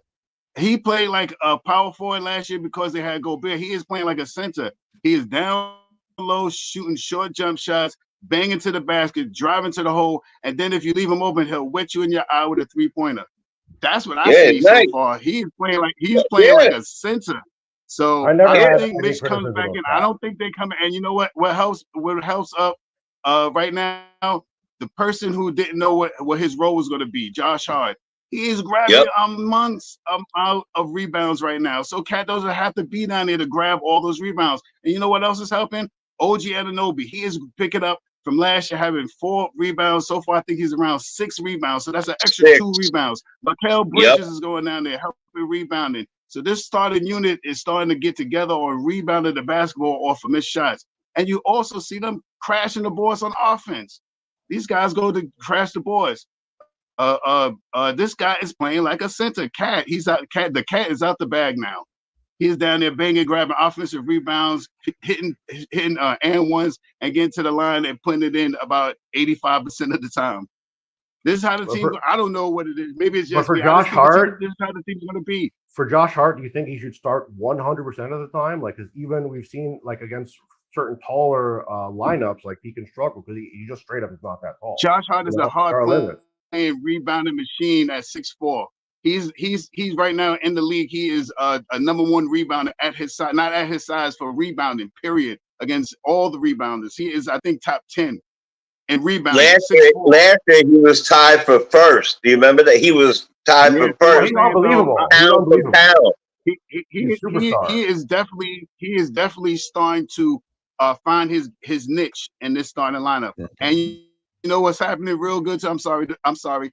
He's also he's coming back. He's also starting to hit the 3-point shot.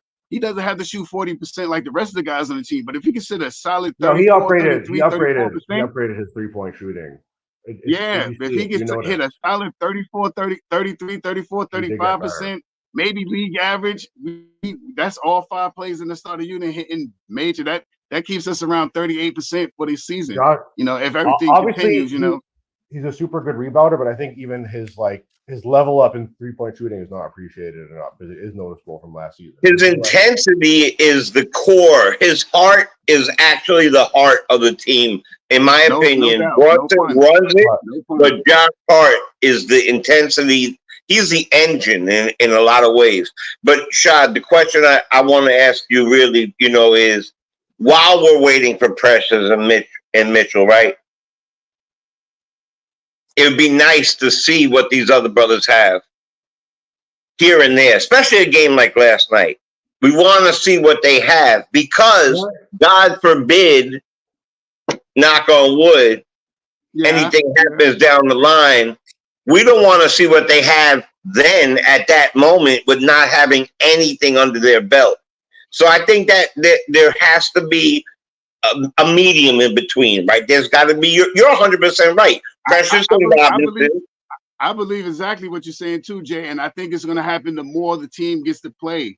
Now it's 6, we're 6 games in, you know what I mean? And he wants to get Cat and he wants to get Bridges in cahoots, you know what I mean? Once we start 10 and when Ron goes back 10, 15 games from now and goes back to all of this stuff, we will see that the Knicks starting unit will not play as many minutes. And I think Precious should be that he may be starting to work out hopefully soon. So once you get those players back, to suck up some of the minutes that the starters are doing, because it's like they Precious comes off and he can do rebounding. He can play defense. I'm a big Precious fan. He can do everything. You know what I mean?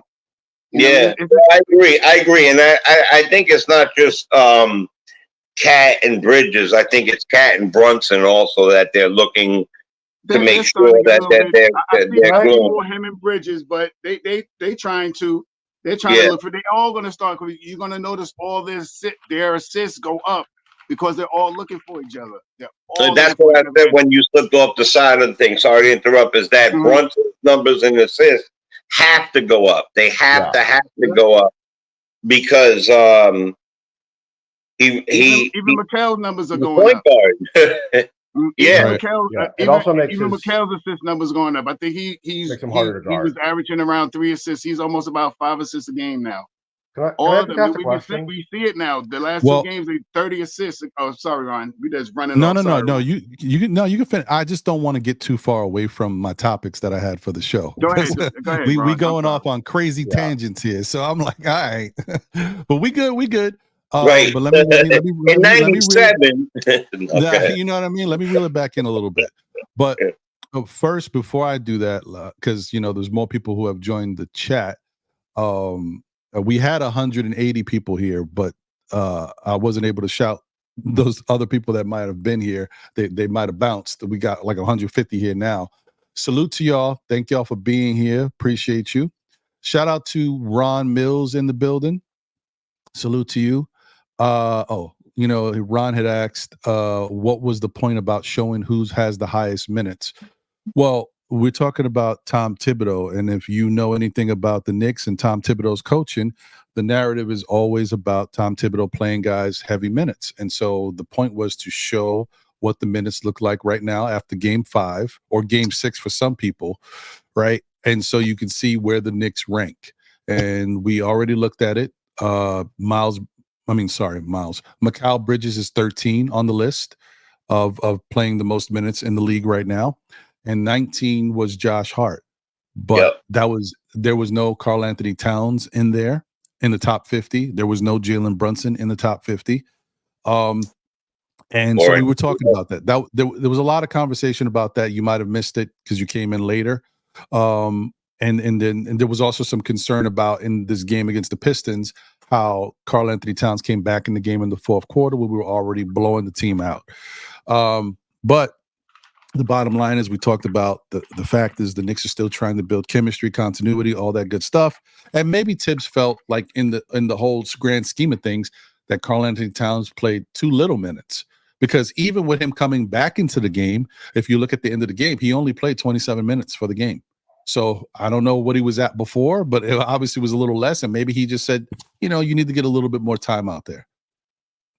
That's what I'm thinking, because I didn't even look at that yet. I looked at it a little while ago, and it ultimately was not that many minutes for Cat last night. It was 27. Yeah. I mean, he didn't even play 30 minutes, and for starters in the league, most starters play at least 30. But so maybe that's what it was. He was like, "Oh, your minutes are a little low. Let me see if I can get you back in there for a few more minutes, even if it's in a blowout." Hey, listen, I get it, but maybe that's what he was thinking. You never know if Towns didn't whisper to him, "Hey, look, I'm like 2 rebounds away from a double." You don't know that. You never know. You're right. You ain't lying. Yeah. Shout out to I haven't shouted out in a minute, so I don't know if I already gave you some love, but shout out to East Blue Drew. Appreciate you. If I said this before, once again, shout out to Latoria B in the building. What's going on, Latoria? Let's go. Appreciate you. She says we overreacting to this and it's unnecessary. They need time to gel. What better time to do it than in an easy game? That's a fair point. It is a fair point. Shout out to you, Latoria. Appreciate you. Shout out to Jabroni Z in the building. Appreciate you, bro. Good to see you. I love that name. Yes. And no, Ron Mills, I'm over the trading of Randall. I'm good with it. I'm not going to forget Randall, okay? Because my whole point of this season was to bring up how good Randall can be in the NBA and how he could be one of the best power forwards in the league and one of the best players in the league. So just because he's on Minnesota, am I going to forget that he was a Knick and then I actually like the guy as a player? Oh, no, I'm not going to do that. He's the enemy, but he's not my enemy. Like, hi, I'm a Knick fan, but I'm still going to support my guy. What's the whole point of once a Knick, always a Knick? If you're going to be like, oh, that dude's trash now, then what's the point of that? Right. And he chose us, Ron. He chose us. Yeah. We can show love to guys. It's cool. We all right. Shout out to my guy, Andy N. I don't know if you're still here because I know it's late in Poland, but appreciate you, Andy. Good to see you, man. It's been a minute. Dude, I don't know what you got going on, but whatever it is, tell these people to give you back to us, man. We miss you, bro. Andy's got a real job doing real things. And ever since he got this real job or whatever, we don't see him no more on anybody's channel. He's not on nothing but Knicks. I miss you, Andy. Appreciate you, bro. Hope you're doing well. Hope the family's doing well. And I know you're happy because your guy Deuce is doing good because he's a big Deuce fan. Shout out to you, Andy. All right. So hold on. Let me just get through a couple more of these. My tube, this is in the building. Okay, whatever. Shout out to you. Appreciate you. Let me see. JM3 is in the building. What up, JM3? Appreciate you. He says, I don't have any issues with last night's game. Okay. All right. That's cool. Appreciate you. Thank you for being here. Darren Wilkerson is in the building. We need to stop talking about negative things. Okay. All right. Appreciate you. I think I saw something earlier. George Jones. What's going on, George? Appreciate you. Let me go. Oh, everything Knicks is in the building. Everything Nick says, how about leave the team be? They are a juggernaut. I mean, not yet. Not yet, but we definitely building something that can be. When we start doing stuff like this on a consistent basis, to not just Detroit, like I know Facts. people hate when I say this. I'm going to give them credit once again. I know y'all don't like it, but I'm just a realist, okay? Boston is a juggernaut, bro. What Boston did last year, how they ran through the league with Porzingis, without Porzingis, you got to look at that. We get to those, we start running through the league, which we can. And you know, another thing that I like about this Knicks team, we got 2 players on this team that a few years back won 66 games with their team, and that's Cam Payne and Mikal Bridges. Remember when Phoenix won like 66 games? I mean, granted, what they did in the playoffs was abysmal, but you get my point. Like, these guys know how to win games. So let's see where it goes. I'm excited for it. Shout out to Reese Anderson or Rice. I still don't know how to say your name, but I appreciate you, my brother. He says, I still say we tried to get Nick Richards. The Hornets suck and his contract is cheap. I mean, if we could do it without giving up a lot of core pieces and affecting the team too much, why not? But you know, you never know. Let's see. Okay, I'm just breezing through. Just want to show a little bit more love. Brooklyn Knicks fan is in the building. What up, Brooklyn? He says this circle of trust sounds like a deterrent. It's not, but it's just facts. It's just how it is. Listen, the only thing that has not changed is Tibbs. The way Tibbs is the way Tibbs is. Yo, Ron, and when we thought Tibbs needed to be something different, yeah. When Tibbs tried to be something different, it backfired. You guys remember when Kemba and Fournier was here, Fournier. and we had Cam Reddish. Tibbs wasn't happy with the way he had to use these guys, and it started to affect his job, and he got on the hot seat. And so you know what Tibbs did? So you guys remember, if you've been watching the Knicks, Tibbs said, you know what? Forget this. I'm not playing you. I'm not playing you. I'm not playing you. I'm playing 8. And what happened?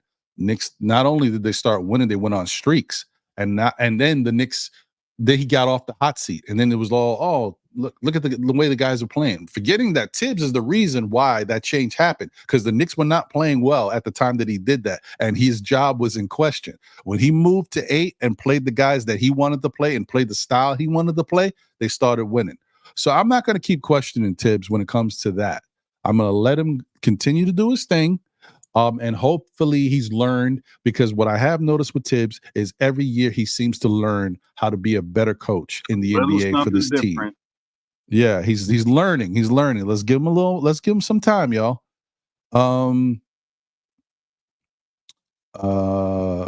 Nah, yeah. Reese is like, try to hold Ron to his words. Nah, B, because if you watch all of the shows, then you already know how I feel. If you watch the show when the trade happened, that night I was pissed off. I was upset, right? Yep, and I even told y'all, the next day I'm probably feel better about this. But right now I'm not happy, right? Because I like Julius Randle. I like Dante DiVincenzo. The next day show, which this happened on a Friday night, I did the emergency show. Then I came back Saturday and I was like, listen, I'm still trying to see where this is going. And I do think Cat is still meow meow mix. He still is. But I think that we need him to do well here. I think we need to show him some love. And I asked all the Knicks fans to understand that he's been through a lot in life. I asked Knicks fans to understand that mentally he's had certain ups and downs. And this is New York, and New York could be crazy. So can we give this guy, shoot him some bail, show him some love? If y'all remember the show, that's what I said. And then I also said that eventually I think the team is going to be good. It's just tough for me to handle right now. But that was then. I've been moved past that. I'm not going to forget about Julius Randle and Dante DiVincenzo, though, but I'm rocking with who we got. This Knicks team, I already said, watching the Cat the other day, not the 44-point game, the second game of the season, when I saw the way he was playing and I saw how he was moving, I was like, you know what? I can kind of see where they're going. Now I see what they're talking about. The 44-point game, you really started to see it. And then obviously last night game, it was evident. Like you could see the spacing, you see the ball movement, you could see the easiness in which everybody can play off of each other, especially when they're knocking down their shots. I mean, we look like we're a beast. So it is what it is, guys. I don't need to eat crow. I don't need to do anything. If you watch the shows, you know how I feel. You know what I said, and understand that I am all about the Knicks team. But I do appreciate the players, and Cat is a part of the team now. So that's it. I ain't gonna change off the fact that I think he's meow meow mix. He's still meow meow mix, but I like him though. I like him, and I respect him as a man. That's the most important thing. I respect him. So that being said, let me move on to HRMX the Great is in the building. Salute to you. I think this is my first time seeing you in the chat. Thank you for being here. He says, still early. Once they gel, then we can implement them. Plus, the workload isn't a bad thing. Back in the day, they did a lot more. And from what I've heard, they don't work them too much during practice anymore. That's a good point, too. And that's another thing that I think we don't think about because we're fans. We're not. Look, the Knicks, not the Knicks, the NBA, these guys don't get to practice the way they used to practice because these games are boom, boom, boom. There's less time in between games. Guys, teams can't even orchestrate full practices as much anymore. They have to do these like mini practices just to suit up, get and sometimes they can only they have to do like mini sets and stuff in the game night. They have to practice like early in the game and get a little work in. But they can't do full practices. So it's hard to really, if you see something that's wrong, it's hard to clean it up because you can't really work on it. You don't have enough time to do that. You can only kind of pick and choose. And that's something that's been going on for the NBA for a couple years now. So that's nothing new. But yes, there is a difference with that. And shout out to you, HRM. Thank you for being here. Okay, Rogelio Cooper in the building. What up, Rogelio? Thank you. I think this is my first time seeing you in the chat. Thank you for being here. And if you guys are in the chat, because I think this is subscribers only, then that means you subscribe. So I appreciate you guys. Thank you for being here. We are on the road to 5K, so every little bit helps. Appreciate you guys. He said, bro, Porty over a Robinson. This dude is wildin'. Well, I won't. We need some time. Not yet. Porty is an interesting player, though. I like what he can do, but he needs to prove himself. At least I could say Robinson has proved himself from being out there in the court when he is out there. Problem is, sometimes if you get there's a difference between, and right now Huck Porty is still not giving us value yet. Like you can see that he's got the skill set. But if he was to give us a value of like 10 to 15 minutes of valuable basketball play, and he plays 75 games, is that more important than Mitch being with us and playing like 50 games? It's a question. Got to think about it. I don't know. Maybe. I'm just saying, you never know. There's different things to look at. Shout out to Travel Vibes in the building. What up, Travel Vibes? Appreciate you. Thank you for being here. Shout out to my brother Corey Lee in the building. Peace and salute. Queens is in the building. Queens get the money, and the 718 boys are here. Shout out to the 718 boys. Appreciate you.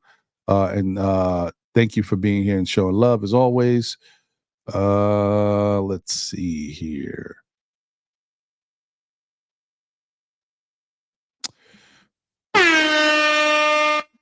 You know what that means, y'all. We got us a super chat. Shout out to the one and only Mr. Parrish. Duggar in the building. Thank you for the generous super chat. He says, you want Huck Porty playing? Oh, yeah, that's right. Cleveland went right at him in that third quarter. I did notice that, guys. That was like as far as the short time we've seen Huck Porty, that was kind of the worst I've seen of him. They did go at him, and he didn't really look that great in that moment. But once again, just like with any other young player, regardless of whether he's played professionally, he hasn't played in the NBA, you got to give that guy an opportunity to learn from that stuff. I mean, take your lumps and come out better the next time around. But I hear you. I agree. He didn't look that great there. So that's a point. King Ribby's in the building. What up, King Ribby? Appreciate you. Salute to you, my brother. State is here. Okay, State. Appreciate you. Hope you're doing well. Please go show love to State of New York podcast on YouTube and on X. State is, he's here. Okay, appreciate you, State. Inside Sources in the building. What up, Inside Source? Salute to you. Appreciate you. Iron Lion Mike is in the building. You're another new name I don't think I've seen in the chat. Appreciate you. Thank you for being here and supporting the show. Sims has all of the physical abilities, but he has no awareness at all. All right. Now, this is the topic I want to get to. Thank you, because this leads me right into it. And obviously, if you guys, hopefully, guys, you participated in the poll. Let me see what those results are. Where's my here we go. Let's see what the results are of this poll. Let's end it. I agree All with right. him. Sorry. We got 55 votes. And so the question was, is it time to move on from Jericho Sims? 60% of you said yes, 40% said no. So don't get me wrong, guys. I like Jericho Sims. I'm not a hater of him. I want that kid to do well, but I'm just calling a spade a spade. Jericho's been with this club for some years now. And early, all right, you know how Tibbs is. You got to earn the minutes. And that tells you another thing. Tibbs kept him in the doghouse for a minute. If you have to earn minutes with Tibbs, and yet we looking at Jericho like, why isn't he playing? Why is he? That means he's not earning the minutes. So that's one thing you got to look at. The other side is, I'll be honest, man. I looked at Jericho out there last night against the Detroit Pistons, who were playing horrific defense. They came to play a little bit. I don't want to. I'm exaggerating a little bit. At certain points, they tried to step their defensive game up a little bit, but for the most part, it was bad defense all around. You mean to tell me in a game like this, with a lot of young players on the court, Jalen Duren's out there. I mean, as much as he looks good, he's still inexperienced. Like you could still, right. if you know, he might let some things happen. Mm-hmm. Jericho gets nothing. Like Jericho doesn't give any threat whatsoever. He's not imposing at all. He's not dominant in any fashion. I can't say, damn, Jericho had 18 rebounds yesterday. You saw that? You don't say anything about Jericho. And don't tell me it's because he doesn't get enough minutes to do that. If Jericho plays 12 minutes and he has 6 or 7 rebounds, then Thibodeau is going to say, okay, well, I got to give Jericho some more minutes. He's cooking. He's doing good out there. He's not getting this. He's not earning it. Let me take a look at what Jericho's doing out here. Where Jericho's stuff at? And hold on, let me put this ticker up there with the stat stuff. Boom, get that up there. So, and let me move this down. Sorry, apologize. And let me go here. Probably 1.2. Nah, Jericho's up there. He's like number 1 on our rebounding right now, right? He right up there with Josh Hart. Not in this game. He played not in this game. Yeah. He played 16 minutes. He had 6 rebounds, right? The nice split, 3 and 3, offense and defense. Okay. He had 1 block. That's a shock because Jericho just rarely ever gets blocks. Considering he can jump out the gym and can probably touch the top of the backboard. And I mean, his head can touch the rim. I mean, come on, man. Seriously, but he's like a 7-foot linebacker. I don't understand why he can't get it. The thing about him is he's 6'9", so that's the thing. Like he always looks bigger than he is. He's only 6'9", but his leaping ability is ridiculous. So yeah, his what do you call that? The reach, wingspan, yeah. His wingspan is. I don't know what they're doing with him, but. I'm just trying to be a realist about this guy. I do not want, like I said, I'm not trying to take anything away from the young man. I'm just looking at him and I'm just saying, I don't know what's going on here. Let's see. Oh wait, I think I was already there. Yeah, you were. I was there already. Let me go back. Last 5 games. 16 minutes, 6 rebounds. 9 minutes, 3 rebounds. 4 minutes, 1 rebound. I mean, okay. I'm just reading it, but I'm going to hold him to that one. 15 minutes, 2 rebounds. 24 minutes against Boston, 9 rebounds. Then that was a nice game. That wasn't bad to look at him, going out there giving us what we needed. I'm just but that was a mop up, Ron. That was a mop up. I know. And a lot of no, I'm not gonna. I was gonna say something, but I don't think that's true. But yeah, it was a lot of mop up. That's true. So I'm more concerned about the 15 minutes that he played here with the 2 rebounds, the 16 minutes with the 6 rebounds, and like, is there anything else you can do out here, Jericho? Like, no points. I guess all this stuff, like all the working with Mike Bibby, all these different things that you're supposed to be doing. A game like Detroit, where you blowing a team out by 30 points for most of the game, you telling me this is not a game where we could see a little something from Jericho? Can he not get the ball, turn around, do something, take some liberties to do something out here? This is just, I don't like that part of it because it shows me that he lacks aggression. And when you lack aggression in the NBA, it's hard to be a successful player, a successful contributor when you don't have aggression. I mean, look at some of the guys that have won 6-man. Look at some of these bench players that contribute to these teams. These guys are aggressive. That's why they add value to the team. And if Jericho wants to take this next step in the NBA, there's a difference between 4-year NBA players who are on the excel or at least have made a name for themselves, and those players that go from the 4th year to the 5th year in Europe. You know what I mean? Like right now, if I was looking at Jericho Sims, I would think this guy's a European player. He can go play in Europe somewhere. Yeah. And it's bad that I feel like I'm going in on him. And I know this is only game 5. This is why I'm saying it, because it's game 5. There's some things we can change this, Jericho. Look at me. This is me. This is Ron. We can change this, baby. Come on, man. I want to see more from him. That's it. Let me get this off the screen because man, I don't know how y'all feel about it. What's your thoughts on Jericho and just, you know, I mean, is this it? Like, because the other side of it is, right, and this is what allows us to feel this way, allows me to say this. I would much rather give Ariel Hukporti Jericho's minutes. Yes. And that's just being real. And then you talk about like, all right, I could give Ariel Hukporti Jericho's minutes. And then in, you know, maybe a month or so, whatever it is, Precious is coming back. I'm definitely much rather want to see Precious out there than Jericho. So, right. You know, this is what I'm saying. Like, I don't know where we're going. And then Huckaporty has a month under his belt when Precious comes back of playing, which means now when Precious comes back and you want to acclimate him back into the thing, you have Huckaporty with a month under his belt instead of a Sims who has 4 years and a month under his belt. Yeah. I think it's just a different world. Yeah, you can continue, Jay, and then I'll get over to Shah with his thoughts on it. But I'm just saying this, guys. The only reason why I'm saying this is because we are in year 3 or 4 for Jericho. If this was year 1, year 2, and the Knicks were not ready for a championship run, I would not be saying this. But we are ready. It's no longer guys just on the team because they were here, we drafted them. No, now it's what can you bring to the team? How can we use you? How can you make us better? His best benefit cannot be the fact that he only gets paid $2 million a year. You know, it's got to be something more. Right. Like it's got to be something more. Right, exactly. That's all I'm saying.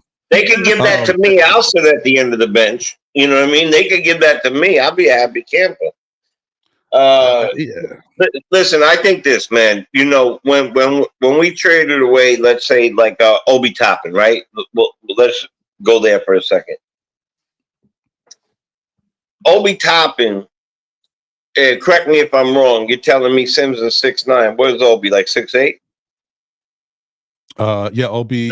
Actually, Obi 6'6". Yeah, they got him. 6'8", some people had him listed as 6'9", but he's really 6'8". Yeah. So they're same size player, right? Same size, same position type, except they, because of Sims' build and whatever, we always see him, and because of the way the Knicks have been pushing him as a center, right? A center-ish backup.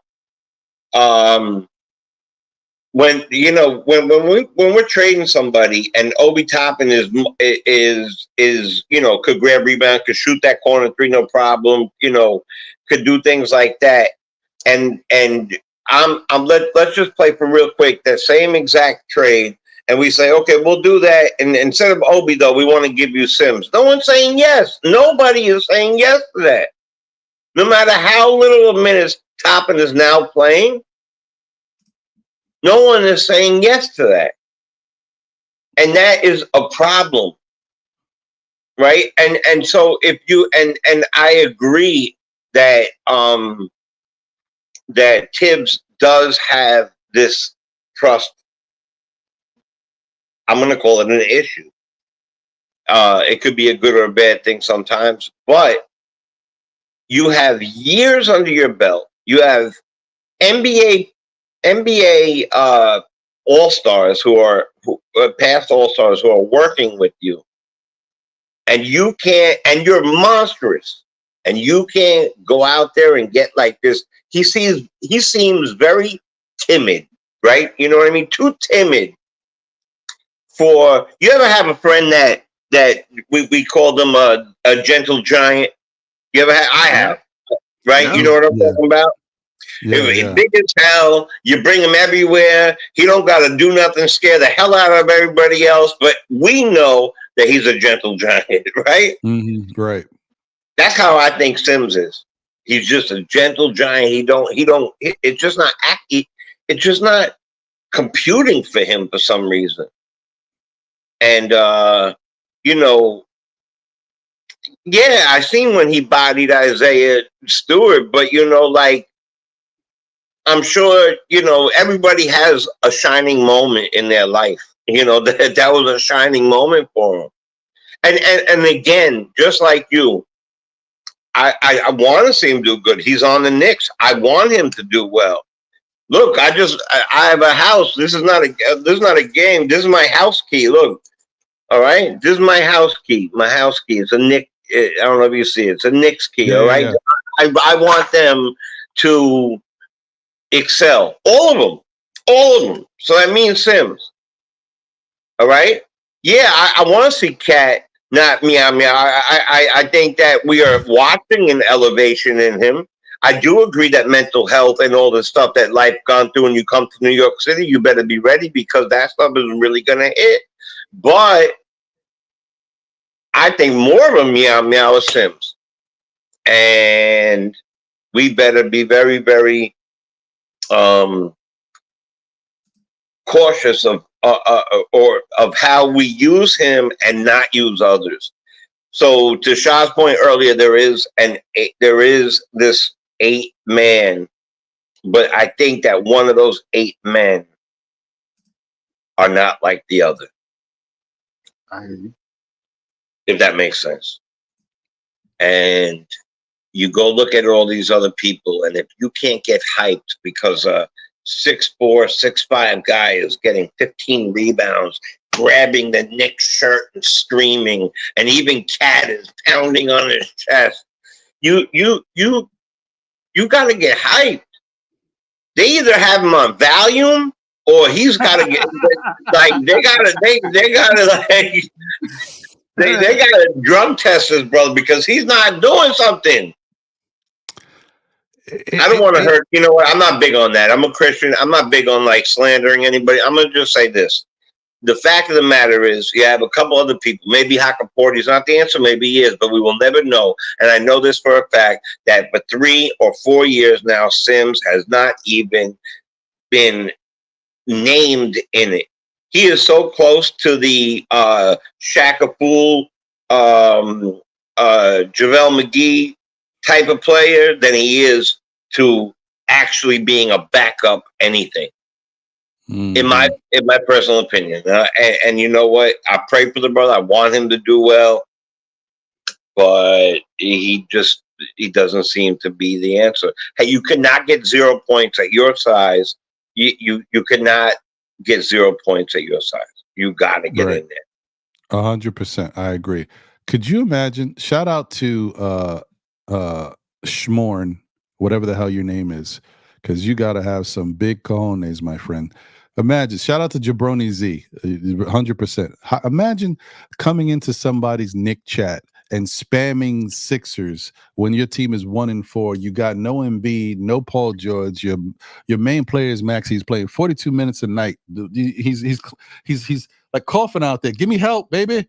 And you want to come into a Nick chat and spam Sixers? Like, what are we doing here? Anyway, you got yourself a 24-hour ban, but you know. You're not gone forever. You can come on back once you wisen up and understand when you come in here, you better be correct. But I think that He it got to be really sucks. lonely. Sorry. Yeah, I guess it Yeah. sucks that that we even have to have this conversation about Jericho. And like I said, it's only game 5. Jericho can still get better and can turn things around. But right now, I'm just looking at the tea leaves, and I'm just like, it's not looking great. Like this is your what more as an NBA player do you want for an opportunity when you're a 6'9"? You're like a big man on this team because we don't have a lot of bigs. You're not the traditional big man, but that's what you are. You're on a team that lost Isaiah Hartenstein. We did bring in Cat. There's no Julius Randle, right?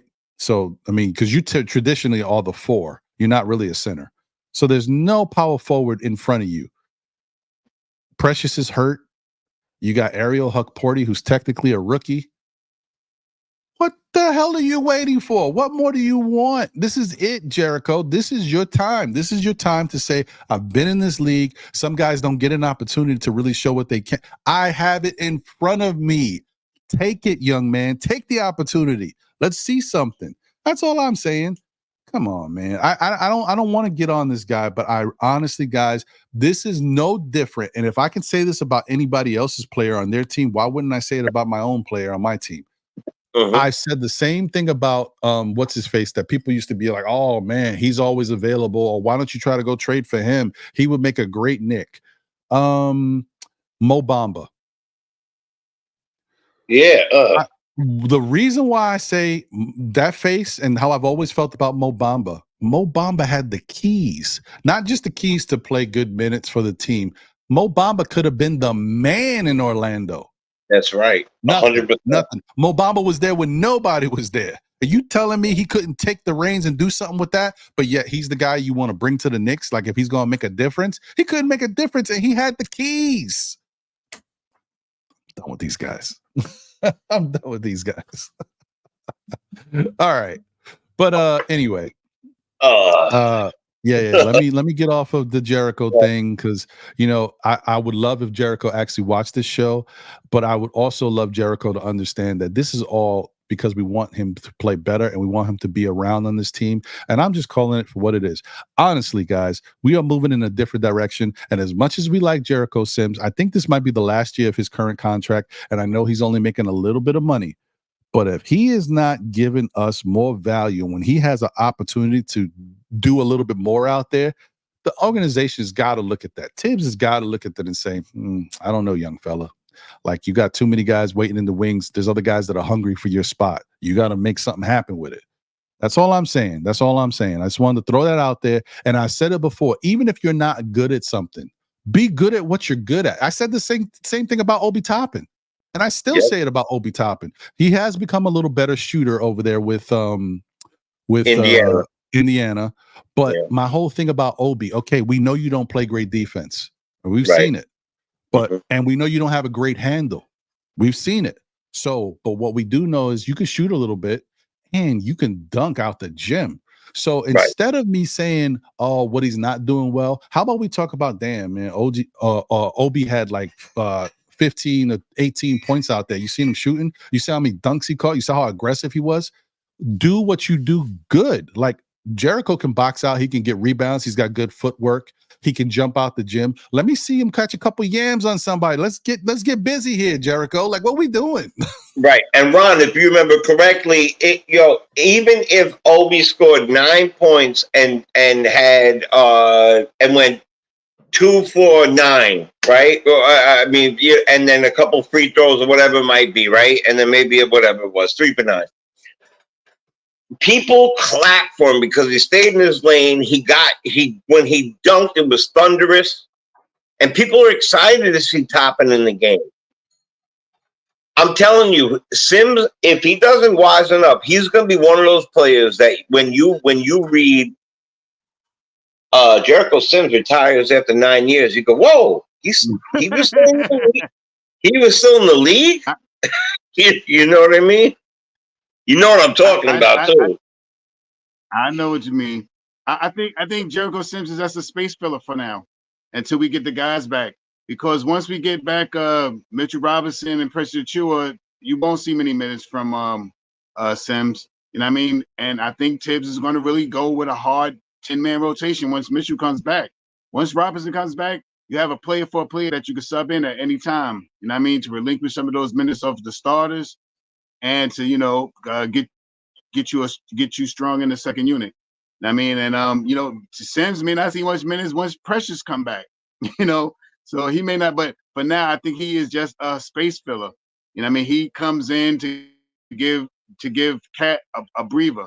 You know what I mean? And he comes in, he grabs a couple of rebounds here and there, what a backup center should do. Come in, what I understand where you're coming from with scoring, because he has opportunity to do that, but he hasn't. Only a couple of games that they look for him with the little alley-oops and stuff like that, and he really doesn't break down the defense as much as a 6'9" guy to turn you around and face up with you and dribble in front of your face and then go by you. He's not one of those type players. I mean, he's a player that grabs alley-oops and grabs rebounds.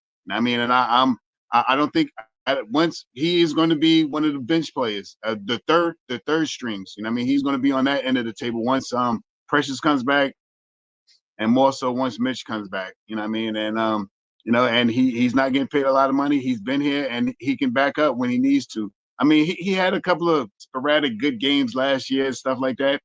We don't see it. He's been playing okay for me for a backup center. He comes in, he grabs some offensive rebounds, he grabs some defensive rebounds, he puts some pressure on the ball. You know what I mean? He deters a couple of people going to the rim sometimes. You know what I mean? He picks up those crazy fouls. He's not jumping like a deer in headlights like he did last year against a up fake. You give him an up fake, he all the way over there somewhere. He's somewhere over there. He don't do that as much. Really? So, you know what I mean? Right. He doesn't do that as much. So, he's just a fill-in until we can get Precious back. And like I said, more so from when we get Mitchell Robinson back, because in my opinion, I think Tibbs is gonna run that 10-man rotation with Precious and Mitchell Robinson, Lammy Shamith, Deuce McBride, and Payne in that second unit. And then we got the 5 guys in our starting unit. And I think we'll start seeing in those games, hopefully we'll start seeing games that be more of a blowout. So those third tier players will get more burn on the court.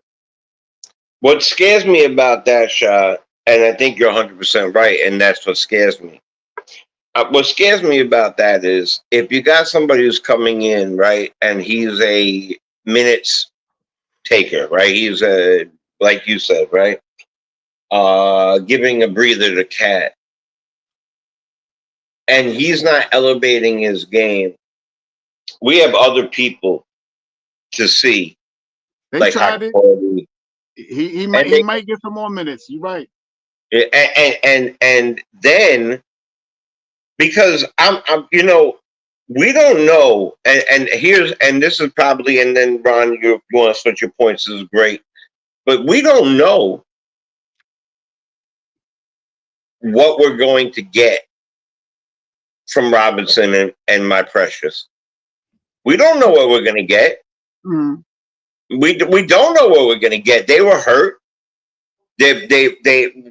One has been hurt over and over and over and over again. We don't know how long they're going to be here. So we better find out. So I don't think it's a bad thing to go out and get yourself a real filler, because we don't know what that is. Now our hopes are that they go back to where they once were. But I want to get back to my original weight, but it's very hard to get back to 6 pounds 9 ounces. I'm down 34 pounds. I'm down 34 pounds. Me too. God bless you, man. That's what I'm talking about. All right, get down. But for me, it's really hard to get back down to 6 pounds 9 ounces. So that's my original weight, So no. Anyway, and that's how Sims plays. All right, I'm done. Tip your waiter. I'll be here all week.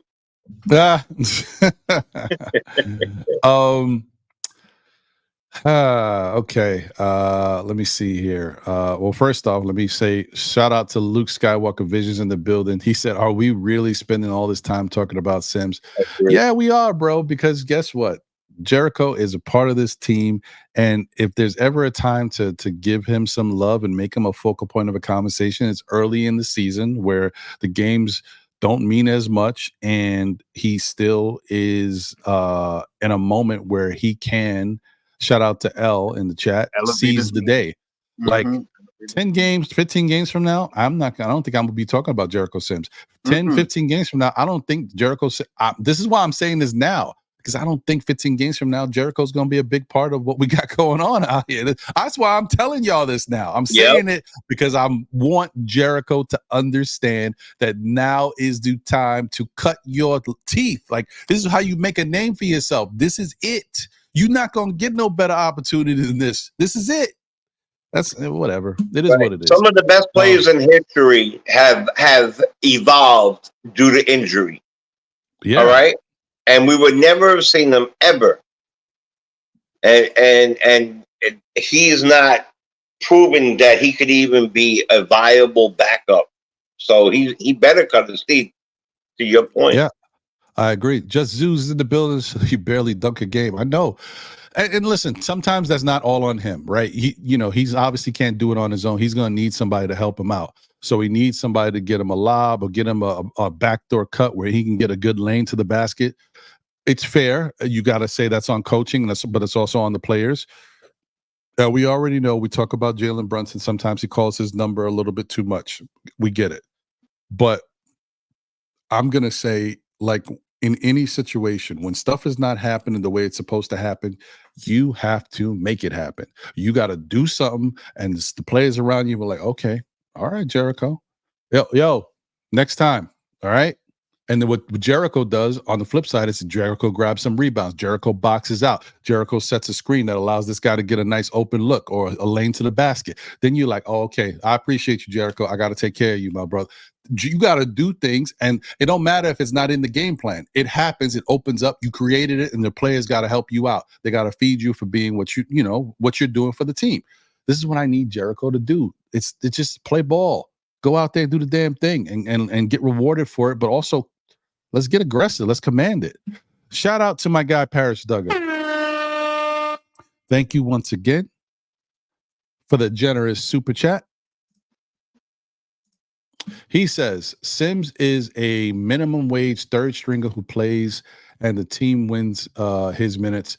The one game Tibbs took him out for Huck Porty, we blew the 23-point lead and lost. That's facts. Sims picks and lobs and threats allows JB easy 3-foot shots.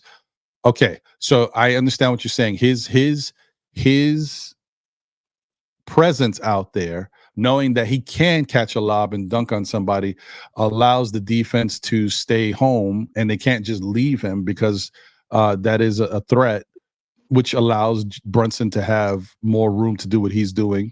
I understand what you're trying to say, and that may be a fair point, but the good teams ain't gonna give that don't matter to Boston, right? It don't matter to Cleveland. It don't matter to some of the other teams that know how to play good team defense. They're like, all right, well, let's let Jericho get us a couple times. We'll see if it's real. They don't care. But the average team, yes, you're right. They're going to look at it and it gives it, they'll give them a little bit of grace. I'm just saying, Parrish, like, this is the time, man. You're not going to get many opportunities like this to be able to take advantage of a situation. And this is it. So I would just love to see this young man, do what he's got to do. Like, for example, yesterday's game, it got a little, and not too much. It got a little chippy with the Detroit dude. What's his name that I like? The power forward. What is his name? Isaiah Stewart.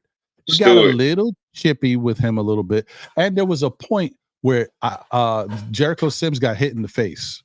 You guys remember that? He even looked at the ref. He's get mad, bro. Like, what are we doing? Like, he just I don't know, man. Look, I'm not a gentle giant, but I'm in that same realm sometimes for the most part. Unless something happens. When I get mad, I get mad on the court. That's how I used to play. And people knew me growing up. I would play a certain way. Then when I got upset, it's a different animal, right? Yep, me too. I think Jericho needs a little. I need to see a little bit of that different animal, just once or twice.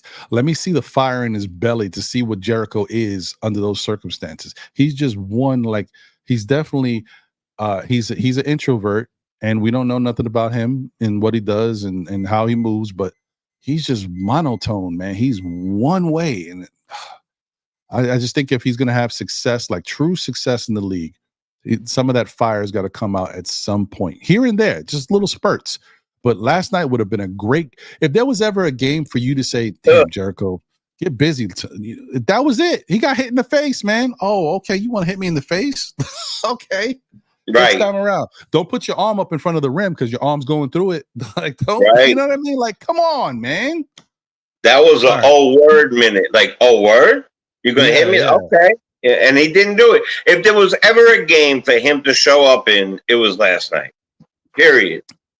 That's what I'm saying. That's the only argument I'm trying to make. It's no knock on. I like him, and I know he's not he ain't Julius Randle. He's not no fiery. I get it, but I still would love him to take an opportunity and run with it and show us a little something, especially in a night where you got hit in the face. He didn't look happy about it, but he just didn't look mad. Like he didn't say nothing to nobody. He's just chilling. I'm like, come on, Jericho, you got hit in the face.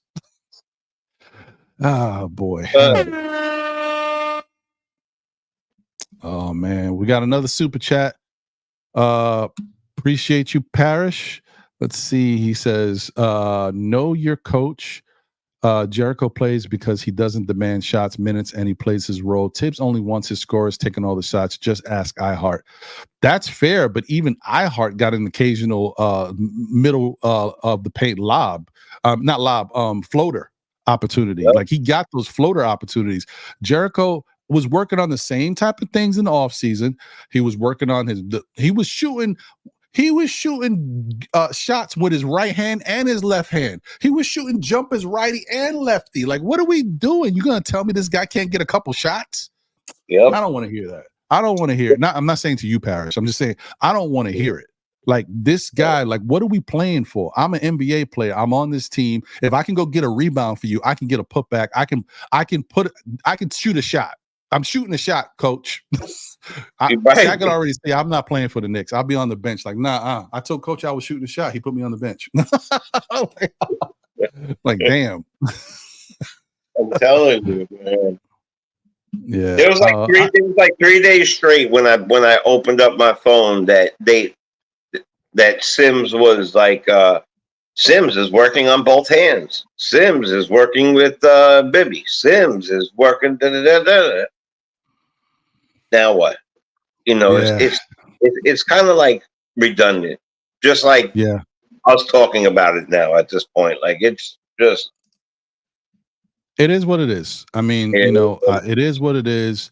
The point is, it's one of those things that it's happening, and just wanted to give it a little bit of light because I want something better for the young man. I want to see him excel and do better in this league and on this team. But you know what I mean? Maybe some people don't care about him. I do. And I'm just saying, like, I think if he continues to be the way he is, I just don't know if he'll be on this team going forward, playing minutes. There was a season, was it last season? I think it was last season. There was a stretch where we didn't see Jericho Sims for a long time. And yes, now we find out he was hurt, but we didn't know that. And they didn't tell us that he was hurt. So it kind of made it seem like he was just in the doghouse. It is what it is. I'm not going to continue to harp on it. You guys know where I stand. I hope Jericho does better. I hope we can see more from him going forward.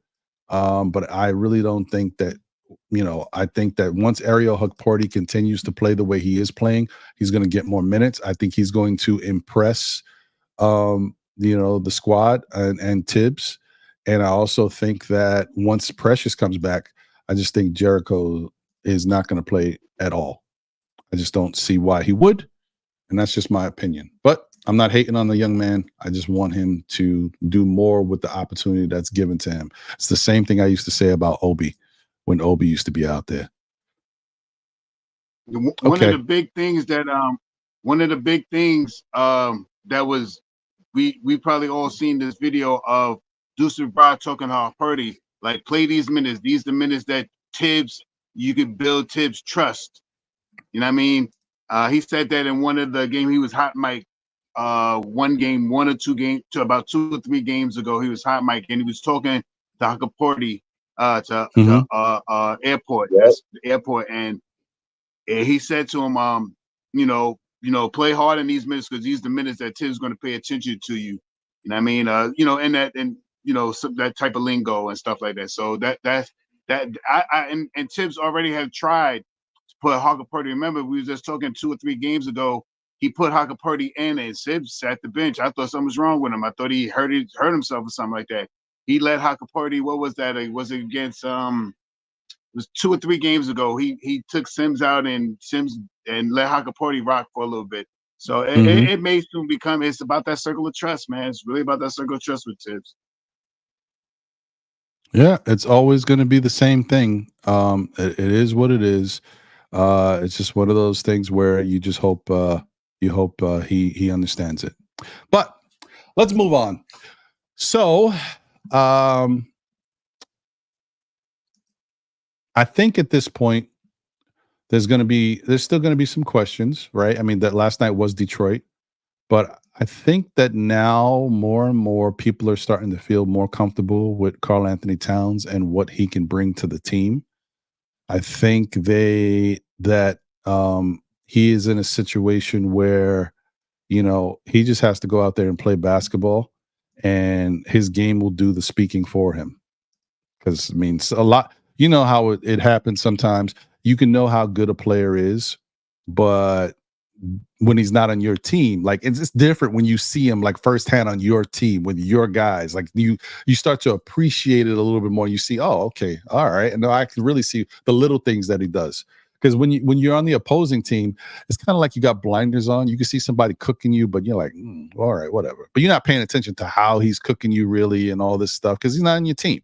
But now he's on your team. And you could take it, and you don't take it for granted. You can see how special of a player he is. So, I mean, I'm going to start with Jay, but because I know Shah has been saying this forever. But are you, now that you saw him against different teams, are you more confident that Cat is a good fit for this team now?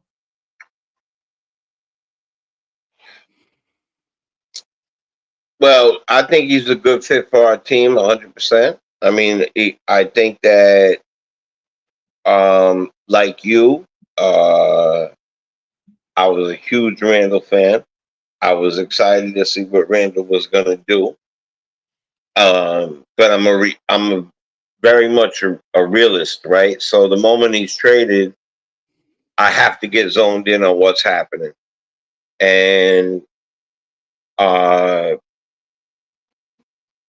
it was against Cleveland, I believe, when he took the ball into the lane and he dropped it in, and he showed me that he really could put it in. Because remember, one of the biggest things that Randall would do was he played incredibly well in the paint, incredibly well, very strong in the paint. Now we're talking about a taller man, and we don't want him to just rest on the 15-footer or the 3-pointer. And I think he's a good fit, and I think that we'll have to see him evolve more in how he plays with Jalen, how he plays with Bridges. I do agree with Shah with them, specifically pairing him with Bridges. But I think even though that is a very good move for them to do, really how he plays with the captain of the team, is the most important thing for me. How he involves with it. Jalen is still guy you throw the ball to, but Cat has to be the way it was designed and the way the trade was. If Brunson is A, then he has to be A too. You know what I mean? He can't be B. He has to be. It has to be 1A, 1B in my mind. And then the rest of the players, because he does have a skill set that's he's very talented. He's very talented, and he gets fiery. I like when he gets fiery. Talking about the last person to this person, he gets very fiery, and I like to see that. But I do think time will tell. Again, yeah, I like your 20 game point. Ask me the same question in 15 games from now, and I will have a definitive answer, because we will be playing way harder teams, and we will be see what he does. Yeah. Last point is, I do think that the reason they're pairing him with Bridges is because of the players that are coming, and that certain people are going to be playing together at certain times, and how they play with each other. Facts. So, you know what I mean? So, Facts. I really think that it's important that he understands his position in the game, and I think that he's starting to get that. He's really starting to get that. West Miami really understood that, and yesterday he really understood it in a different way, right? So look, he's here. I'm rooting for him. I'm rooting for him. He's a Knick. He's a Knick. All right, there you go. That's what we like to hear. Yeah. I hope he finds his original. When he first came into the league, when he first came into the league, remind me. I think I'm right. He came in. He was a center on that Minnesota team, right? The original. Yeah, he was a center. He was the center of that team. So then he was there. Right, exactly. When Tibbs was there, exactly. So he he's not new to this, right? He's not new to that. He's not new to that role. So and actually I don't think even though they did incredibly well last year in Minnesota, I know that he liked to play the 4. But I think that once he really gets this center role down completely, we're gonna see something. Hopefully Cat turns to a dog. Yeah, I mean, I hope so too. I will say that, he is going to do in the time that he's here with the Knicks, the longer he's here, the more he is going to make a name for himself with this Knick organization. I mean, he's already doing it. You guys haven't. I mean, these are small things, but it just shows you, like, how we haven't had something like this in a while. Yeah. Karl Anthony Towns is already making history. He joins Patrick Ewing as the only Knicks player to record 100+ points and 50+ rebounds in their first 5 games with the franchise. It's only been 5 games, and he's already doing stuff that hasn't happened since Patrick Ewing. So it just tells you a lot. It shows you how inept we have been at the center position when it comes to offensive players. But it's, we run into those situations. I'm sure as we continue to go, Jalen Brunson is going to wind up starting to break Knick records, because we haven't had a true point guard and a point guard who could score the way he scores in a long time. So the longer he's here, he's probably going to go in the records books for doing more and more stuff. He's already, I know, inching up the record books as far as having 40-point games. So I know he'll continue to do that. But yeah, Cat is just, I mean, listen, he's the real deal. He's just, can you appreciate who he is and understand who he is and leave it at that? Don't expect more from him. Understand who he is, and this is what he's going to do, and that's it. And that'll be enough for a lot of what we got going on. If Cat just goes out there and plays the way he's been playing, we good. What's your thoughts on Cat Shaw? And I mean, I know, like I said, you were a proponent of having him here before. Now that he's here, it's been 5 games. And now they're using him a lot more effectively because he just was not getting enough touches, which was ridiculous. But the last 2 games, especially, he's been getting more touches. Last night he got 18 shots up, which I think is a good area. So how do you feel about Cat? And are you comfortable with knowing he's a part of this team and, like, you know, you could see them winning with him? Yeah, I think he brings just, you know, I also was looking forward to seeing what Julius Randle could have did with this team this year. You know what I mean? And with Cat coming over, he brings a different dynamic to the team, man. He really brings a different dynamic to the team. I haven't seen so much lane spacing and since, you know, since Cat's been here. It's been a lot of drives to the basket, a lot of people making moves to the basket because he draws his man from out of the paint. And his down low game is incredible. He got a short jump shot, he got a jump hook, he got a sky hook, you know, and he can shoot the basketball. And his mid-range game is pretty awesome as well. Just a different dynamic. And as he gets more acclimated with the team, he's just going to get better. And one of the things that I see is him and Mikal really bonding together. You know what I mean? That dynamic, if you know, Cat comes out the game about 5 minutes left in the first quarter. Mikal comes out about 4 minutes in the fourth, left in the quarter, and they're both back on the second unit, coming back into the second half. You know what I mean? Right. And if it's not those two, it's Jalen Brunson and OG Anunoby on the court together, because their familiarity with each other is starting to show a little bit as well. Those two guys play together a lot. You know, you see Jalen getting a lot of his assists, not a lot, but some of his assists, passing the ball, making the move to the hole, passing the ball to the outlet pass to OG Anunoby, and OG Anunoby is knocking down the shot. So those dynamics, once they start really working their things out, I think I believe Cat is going to help us get to the championship. And you know, the Cat is out the bag. The Cat is out the bag. And if we want to talk about it, he is right now as a center, he is one of the top 4 centers in the league right now.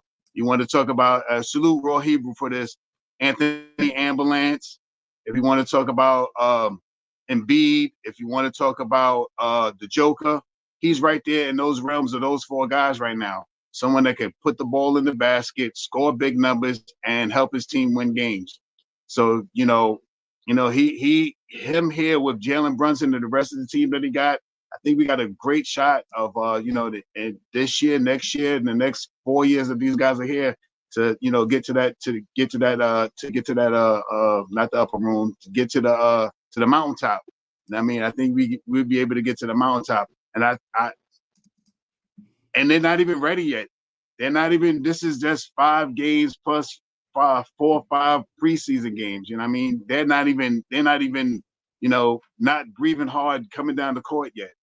And I mean, so, and the him with the other guys will work out too. Brunson looks for him, but I'm noticing that it's Mikal looking for him a little bit more. Brunson does look for him. He looks for Brunson a lot because of their pick and roll.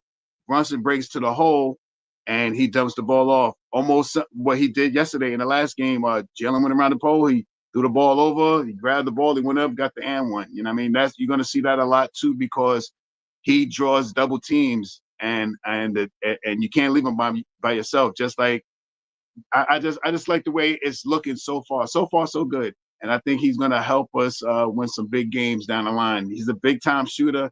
He gets arrogant. He likes to dunk hard. You know what I mean? He takes.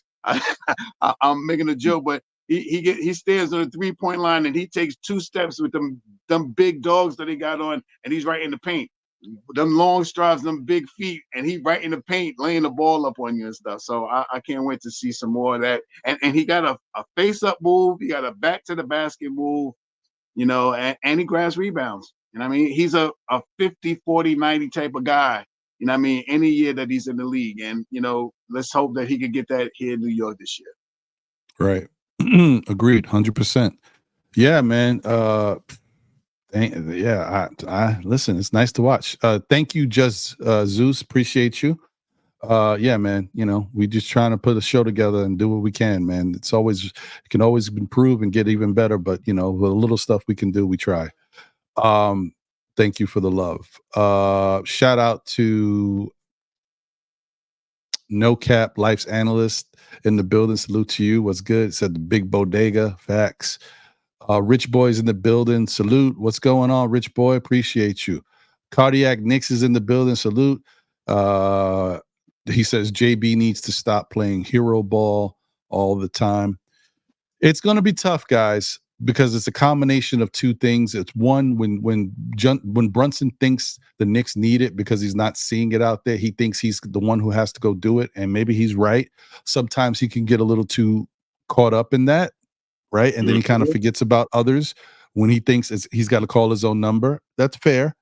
But then it's also sometimes, like I said, like last night's game where everybody was able to eat, why not go get yours now? Because all these games ain't going to be this easy. So you can go get it, go put up the numbers when you can and get yourself going, because he was in a little bit of a slump. But like I said, every game he can't be that way. He has to depend on his teammates. He can't forget that he's got, and listen, that's a trust thing too. Because let me tell you something. If I'm a Jalen Brunson who shoots 50% from the field, I'm shooting 40% from three, I'm shooting 85% from the free throw line. Yeah. I am the one who basically carried us to the playoffs. If I go out there and I can take a shot and I instead pass it to you, and I'm passing it to you and you missing the shots, I mean, what do you think that person's going to do? Anybody who's of that echelon, the Kobe's, the Michaels, the LeBrons, any of those guys, the Brants, they start passing you the ball and you ain't hitting, and they know they can hit. Oh, come on. They're going to call their number even more sometimes. They're going to be like, listen, I gave you a couple shots. Maybe we'll come back to you later, but we need points. So let me go get them. That's Jalen Brunson's mentality. That's why he has become not just the one of the leaders of the Knicks and how he plays, but that's why his numbers look the way they look across the whole NBA. That's why he's in MVP conversation, should I say. You got to be that way. You have to be. Some people don't like it. Some people call it selfish. And I agree that to an extent it is selfish, but there's a good selfish and there's a bad selfish. It's good when it works. And you also know how to find the balance where you can keep getting your team involved. Like I say this all the time. If Jalen Brunson scores 30 plus points, but he has 7 or 8 assists, I'm not mad at the guy. All right, he passed the ball. Even 27 points, that's fine. Right. It is what it is. Like it's one, if I see that he's got 5 or less assists, then I'm like, all right, he was definitely being selfish. I agree. But yeah. I mean, because don't forget, just because you see a guy, if Jalen Brunson finishes with 7 or 8 assists, that means he probably gave more passes out. The guys just didn't get the bucket, and so it's not an assist. Usually that's how it works. Even if I have 4 assists, I probably threw the ball to somebody 6, 7, 8 times, but they didn't hit the other shots. It is what it is. But so I'm just saying, like, there's a certain level of selfishness that has to happen. And believe me, because if Cat's cooking, and they feeding Cat gonna be selfish too. That's just how it is. That's how these players move. When they score like this, it's a special. It's a different level. Look at this guy. I'm here. That game was so important because when you saw them passing back and forth to each other on the give and go, one's heading to the rim, the other one's passing it to him. I think that was a big deal. And let's not forget, yes, he pick and rolled with iHeart. Yes, he did stuff like that. But last year, before Randall went down, his assists were way different because he had Randall in the middle, and Dante on the outside that would knock him down. So he was able to penetrate. He more of a Steve Nash, like Curry-esque, like bring it to the rim and then hit the open man on the outside. Now, what I really don't want to see, because I do agree with that last comment. I have seen him put his head down way too much which what Melo used to do. And on one of my things I said, all right, Jalen Anthony, we don't need to see this type of ball, right? And I know that was a little harsh, or maybe I called him Carmelo Brunson, but either way, I said, the more that back to your last thing, the more that Towns doesn't, let's say, because he the first few games he floated out, not in, right? Because he could hit the three, because of the spacing, because of all that stuff. The more that he goes in, the more that Brunson has the opportunity to throw up the lob, to throw up, you know what I mean, to pass it. And now you have Towns and let's say OG inside and Bridges and Hart outside. And as soon as he penetrates, that team doesn't know whether or not he's going to shoot, throw up a lob, or hit the two outside men for a three. And that, I think that's also on Towns. So the way Towns grows is the way, Brunson has to learn how to play with him too. 5 games in, he's just learning how to play with him. Yeah, I mean that makes point. That's a good point. It's fair. I can't be mad at it. Shout out to Race Anderson. He said Brunson can't start trying to be something he's not. Now, you might have a point there. When he tries to do too much, it definitely takes away from his game. Brunson is somebody who can pass the ball to you. He used to be more of a facilitator when he was with Dallas and behind Luka, but now he has changed his game and he's become the man and has to be the man for this Knicks team to succeed. So I would rather have him be the scorer type that can pass the ball to guys and rather than him looking to pass to everybody and then play, because that I just feel like he's a different player now. And I think this Knicks team needs that true number one who can go get it. Because when you can go out there and put up a season of 28.7 points, that's almost 29 points. You know how hard it is to play 77 games, averaging almost 29 points. You know how many big games you got to have to keep a 29-point average almost? Like, he's been cooking, shooting 40% from three, shooting 47.9 from the field, and 84% from the free throw line. Brunson is that guy. So let's allow him to continue to be that guy. And hope that he understands for the team to be successful, play off of that, man. Hey, I'm on a heater. I'm cooking. So now I know the defense is on me. Now I can pass the ball. Now I can, all right, cut. Because as soon as I make my move, they're coming. Cut. I got you. Cut. Back to cut. All right, I'm gonna push in. I'm gonna dribble, drive, and dish. Cat right behind me for the easy three. Like this. They're all gonna feed off of Brunson, and it's gonna work beautifully. Just got to give it a little bit more time. And let it flow, because it's just not you don't got to go crazy. It's going to work out great, and we're going to look at this team one day and be like, man, okay, this is what they were talking about. Now I see it, but it's not there yet. Last night, this is the the comparison. You guys see it. Look at the dominance in this game. I mean, obviously the score, but look at the rebounds, 45-38. Nice. It's always good to see the Knicks up. 31-23 assists. Look at the steals, 16-6. And you might look at that 16-6 number and you'd be like, man, like, that's obviously too. Right. You might be like, oh, OG got busy, Bridges must have got busy, Deuce got busy. Yeah, and you'd be right. But listen, Josh Hart had 2 steals. Jalen Brunson had 2 steals. Everybody had 2 steals that game. I think everybody on the team I think they made a record last night. The starting 5. I seen it somewhere this morning. I could have been cleaning the coal out my eye, but I believe everybody got 2 steals last night on that team. What it was yesterday was, it was the first time since what was my man that I love him, Nate Robinson. For some reason they brought that up. That it was the first time since that team with Zach and David Lee and them, but that each starter had double digits and at least 2 steals. And let me just say something really quick. Deuce had 4. Yeah. Yep. Deuce had 4. Bridges had 3. But yeah. I mean, everybody contributed. They got busy, man. It shows what they can do. Obviously, we know it's a bad team, an inexperienced team in Detroit, but it's not necessarily about the opponent. It's about the mistakes, right? So it's a good team could make these type of mistakes, and it just shows you that if they do, the Knicks are they're gonna make you pay for it, and they're gonna capitalize on it. So I think that was pretty interesting to see. You guys can see, obviously, we kept the turnovers down. Anytime the Knicks can keep the turnovers under 10, that's a beautiful thing. They had 22 turnovers. Shooting from the field, 51% to their 50.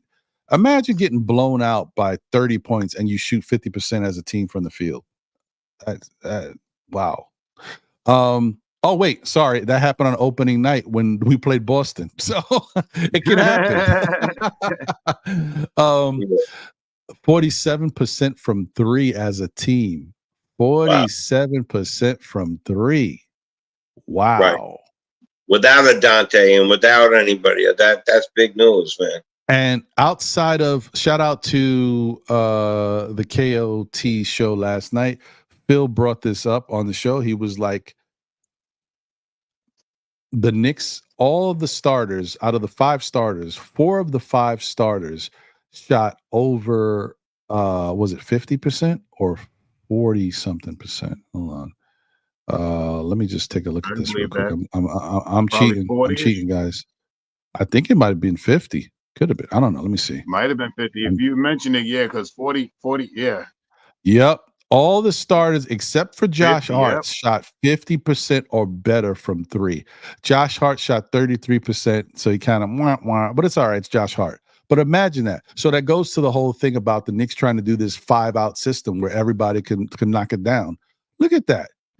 Look at that. 60% from OG, Cat 50%, and this is Cat. Like, this is him. You know, Macau 50, and then Brunson 6 for 8, 75%. It was cooking.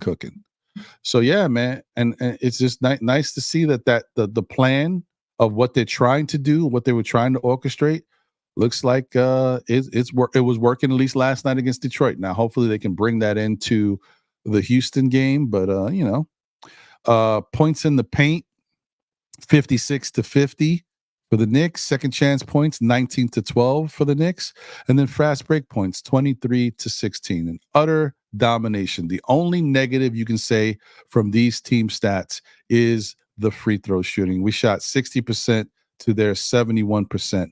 But even that, oh wait, hold on. Let me go back. Even in that, I want to see how many opportunities did we really get? Bro, they only went to the line.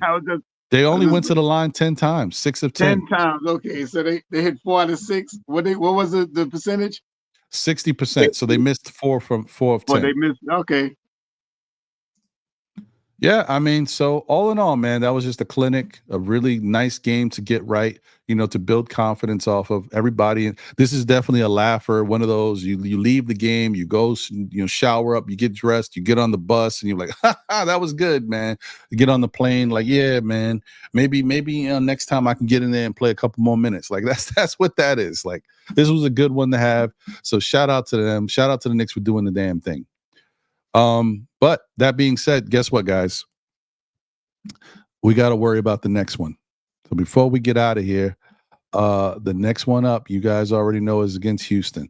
Now, I don't know what Houston has been doing as far as their, how they've been playing the team wise. Let's just see what the preview is looking like. I mean, I'm gonna put that back up for everybody. Game charts. Okay, here we go. All right, let's share this. I know that young man in the middle is cooking. I know that for a fact. He always Shangoon, is. Right?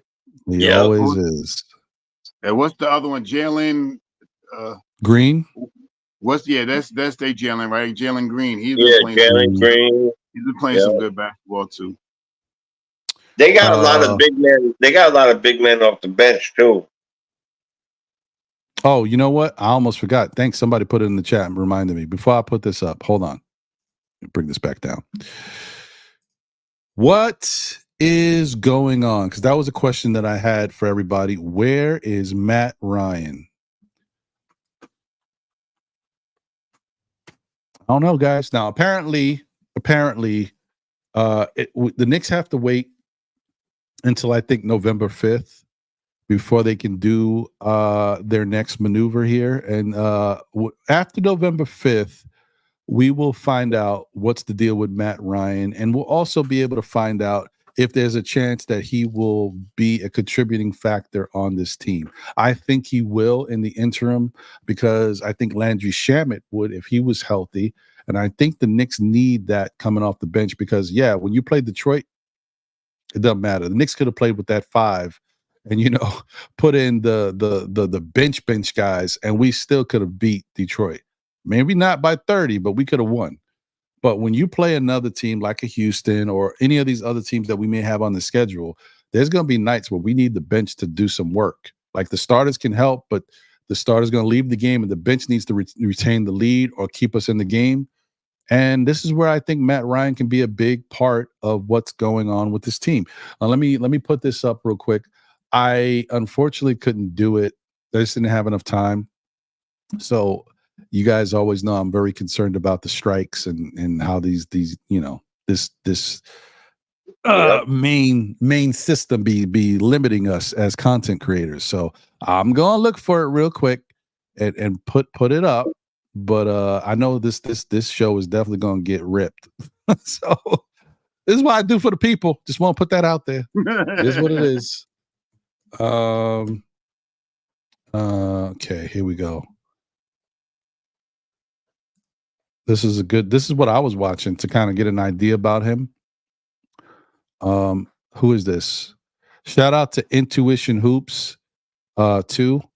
He's probably going to be the one. See, this, I don't like doing this, guys, because, when you put this stuff up, these side channels that put up highlights, they be coming after all your stuff, man. So don't do it. No, I'm doing it because if anything, I'll just delete it. I'll delete it after the fact. At least this gives guys, because some people just don't have time, or they don't bother with going to take a look at what some of these guys look like, and whatever. I don't mind, man. I'm gonna do it. It is what it is. All right, let me stop sharing this. Let me go back to this, and like I said, I'll leave it up for a day or two, and then I'll just delete it. So, where are we? Okay.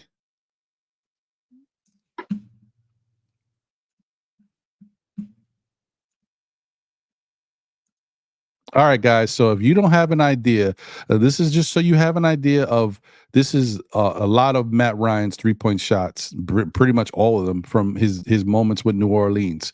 This is who we're getting here. Now, I know, some of y'all don't think it's a sexy pick, but just understand, picture the Knicks offense, what we were doing last night, how beautiful it looked. But mind you, this can be off the bench.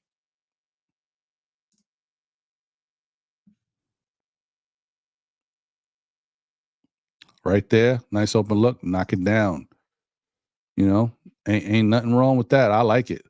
Right here, Valanciunas passing the ball and moving it around. He's right there. Boom, catch and shoot, cash. Like, this is what he does. And he's not a slouch on defense either. Here he had the ball, he just passed it over. They passed it back out to him. Bang. Don't give me too much time. Cash. Hand in the face, too. Mm-hmm. Right here. Oh, wait, who's he playing? What's this blue team they're playing? Oh, right out to Matt Ryan. Cash. Oh, another look over here. I don't know. What, this got to be a miss. Rebound out to Matt Ryan. Let me back up a little bit. Cash. This guy. Oh, man. This guy. Look, cash. Look, oh, Matt Ryan's cooking, B. I like this guy. Just saying. He can shoot it. And he was a good quarterback. Cash. I'm just saying. Oh, I see what you did there. That's nice. I mean, the wings, like the corners, I don't know what his corner percentage is, but he is cash from everywhere. But the corners, he is water. But I like the fact that he shoots it good from all spots on the court. There's a reason why he shot 45 from 3 last year. He don't need much, man. He just all he needs to do is square up his body. He's good. Out to him here. Cash. All right, I think y'all seen enough. Get out of here. Yeah. Let's remove you've seen enough. Matt Ryan's he be cooking, B. Appreciate you, comment. Thanks, bro. No, yeah. I mean, I'm not gonna delete the whole show. I'm just gonna edit out this part of the video. I'm gonna delete this part later. Don't worry about it. That's the behind the scenes stuff that nobody talks about, nobody cares about. Yeah. I don't even know what you're talking about. But there you go. Yeah. How tall is he?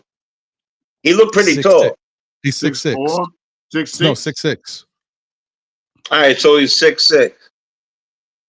That's not bad. Yeah. No, I mean he fits what the Knicks are trying to do out there. The Knicks are trying to be able to have the team that can shoot threes and hang with a lot of these teams. Like Boston is a special 3-point shooting team now, and we have to be able to hang with them, but as well as other teams. And this gives us obviously this allows us to hang with a team like Indiana. One side of it is we played Indiana. It's still early. We beat them, but that wasn't the best Indiana either, guys.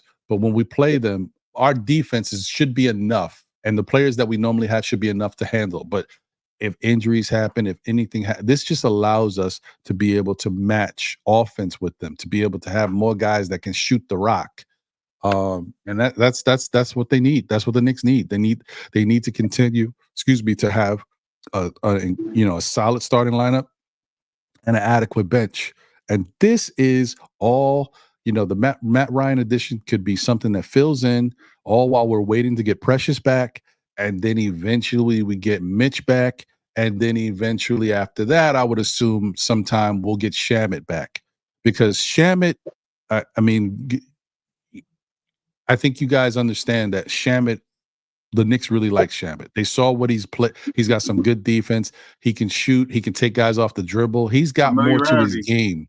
Yeah, he's got more to his game than Matt Ryan has. But Matt Ryan is a good fill-in for right now. And Matt Ryan wasn't doing nothing anyway. He was just chilling. So I'm sure he doesn't mind having an opportunity to be with the Knicks for now, for as long as it may be. And maybe he earns enough, with the team that he stays on the roster. But Shamet is really the guy we're trying to get back to. But this is good for now. Yeah, it isn't the familiarity. I messed that word up with Shamet, Payne, and Mikel. Didn't they all play in Phoenix? Didn't they all play together? Yeah, Phoenix, they did. Phoenix. Phoenix. So that adds to it too. Yeah, right. That adds to it too. But I think the Knicks. So the question mark was, about the familiarity and all that. Thank you. But how does it look when you actually put the team together? And I think the Knicks were really happy with training camp and what they saw from Shamet when he was out there with the team. He gave them some Dante vibes. And I'm not saying he was Dante for those who get all hyped up. I'm saying he gives them Dante vibes, and that's what they're looking for to help the team go forward. And let's not forget, honestly, that's what our team was predicated on last year. With the hurt Robinson, with the iHeart playing out of his mind over his head, and having Dante for the 3, and having and Jalen for the 3, and even Randall before he got hurt for the 3. Oh, anybody could do a little bit. That's how we did. That's how we got through. Damn it. I don't want to reminisce too much on Dante, but if Matt Ryan could come in here and be like 3/4 of what the brother did last year, it's a good look. I'm not overly hyped, but I hope he could do something like that. You know what I'm saying? He's definitely not somebody to. I wouldn't get overly hype about him either. He is a role player, but you just never know. It's nice to have that type of guy. It's the same thing with us when we had Bogey last year. Having a guy, Bogey's better, obviously, but better as far as he's he can get buckets. But Matt Ryan's a better shooter than Bogey, but Bogey's a better scorer because Bogey could score. But it's nice to have that type of guy on the team because it just gives the Knicks a little bit more flexibility. Like anytime you think there's one of those days, like whatever happened to, because we're not even talking about that yet, but there's going to be days where, Tom Thibodeau says, okay, I mean, I know this is wild, but hey, Jalen Brunson, you sit this one out and get a rest. Remember those days when we could actually rest players? That's going to happen at some point in the season. You got to have some bench depth to be able to put somebody in there when you want to give a guy a rest. And obviously, we know injuries can happen. So they need to do whatever they can to make this team a little bit more consistently dangerous. And that 3-point shooting is the way to go. I don't know how you don't pick up a guy who's nowhere. He wasn't even in the team. He shoots 45% from 3 last year. I'm not leaving that guy out there. Let's bring him in. Why not? Right. And it goes back to like an hour and a half ago, like when he comes in and Precious and Robinson come back, the guy who's not getting his teeth is going to be off the team because you're going to need spots for people like Ryan. Yeah. And that's another good point too. I didn't even bring that up, but yes, 19 con man. Matt Ryan is from New York. He's happy playing for Westchester or the Knicks in the Garden. Yeah, he is a New Yorker. So that's dope. Yeah, this is pretty dope. Now, let me get back to what I was going to show before when it came to the I was going to put up the preview for the Houston game and we can get out of here. Because I am definitely excited to see what these young Houston players have. I just hope that I don't know what it is about me and these guys. I'm always worried about these defensive players that have to be like enforcers and try to be, a little bit more physical. And so I say that like we saw a play that looked ridiculous last night in that Boston game with what's his name again? I forgot. The former Boston player who basically, he put Jason Tatum down and got ejected from the game. Good for him. Who was it? Smart? No. No. It was the other dude that they had on the team, the other backup shooting guard guy who plays defense. Shoot, y'all know in the chat. I'm sure they'll say it. I forgot. But who they were talking about? I don't remember. They play Charlotte.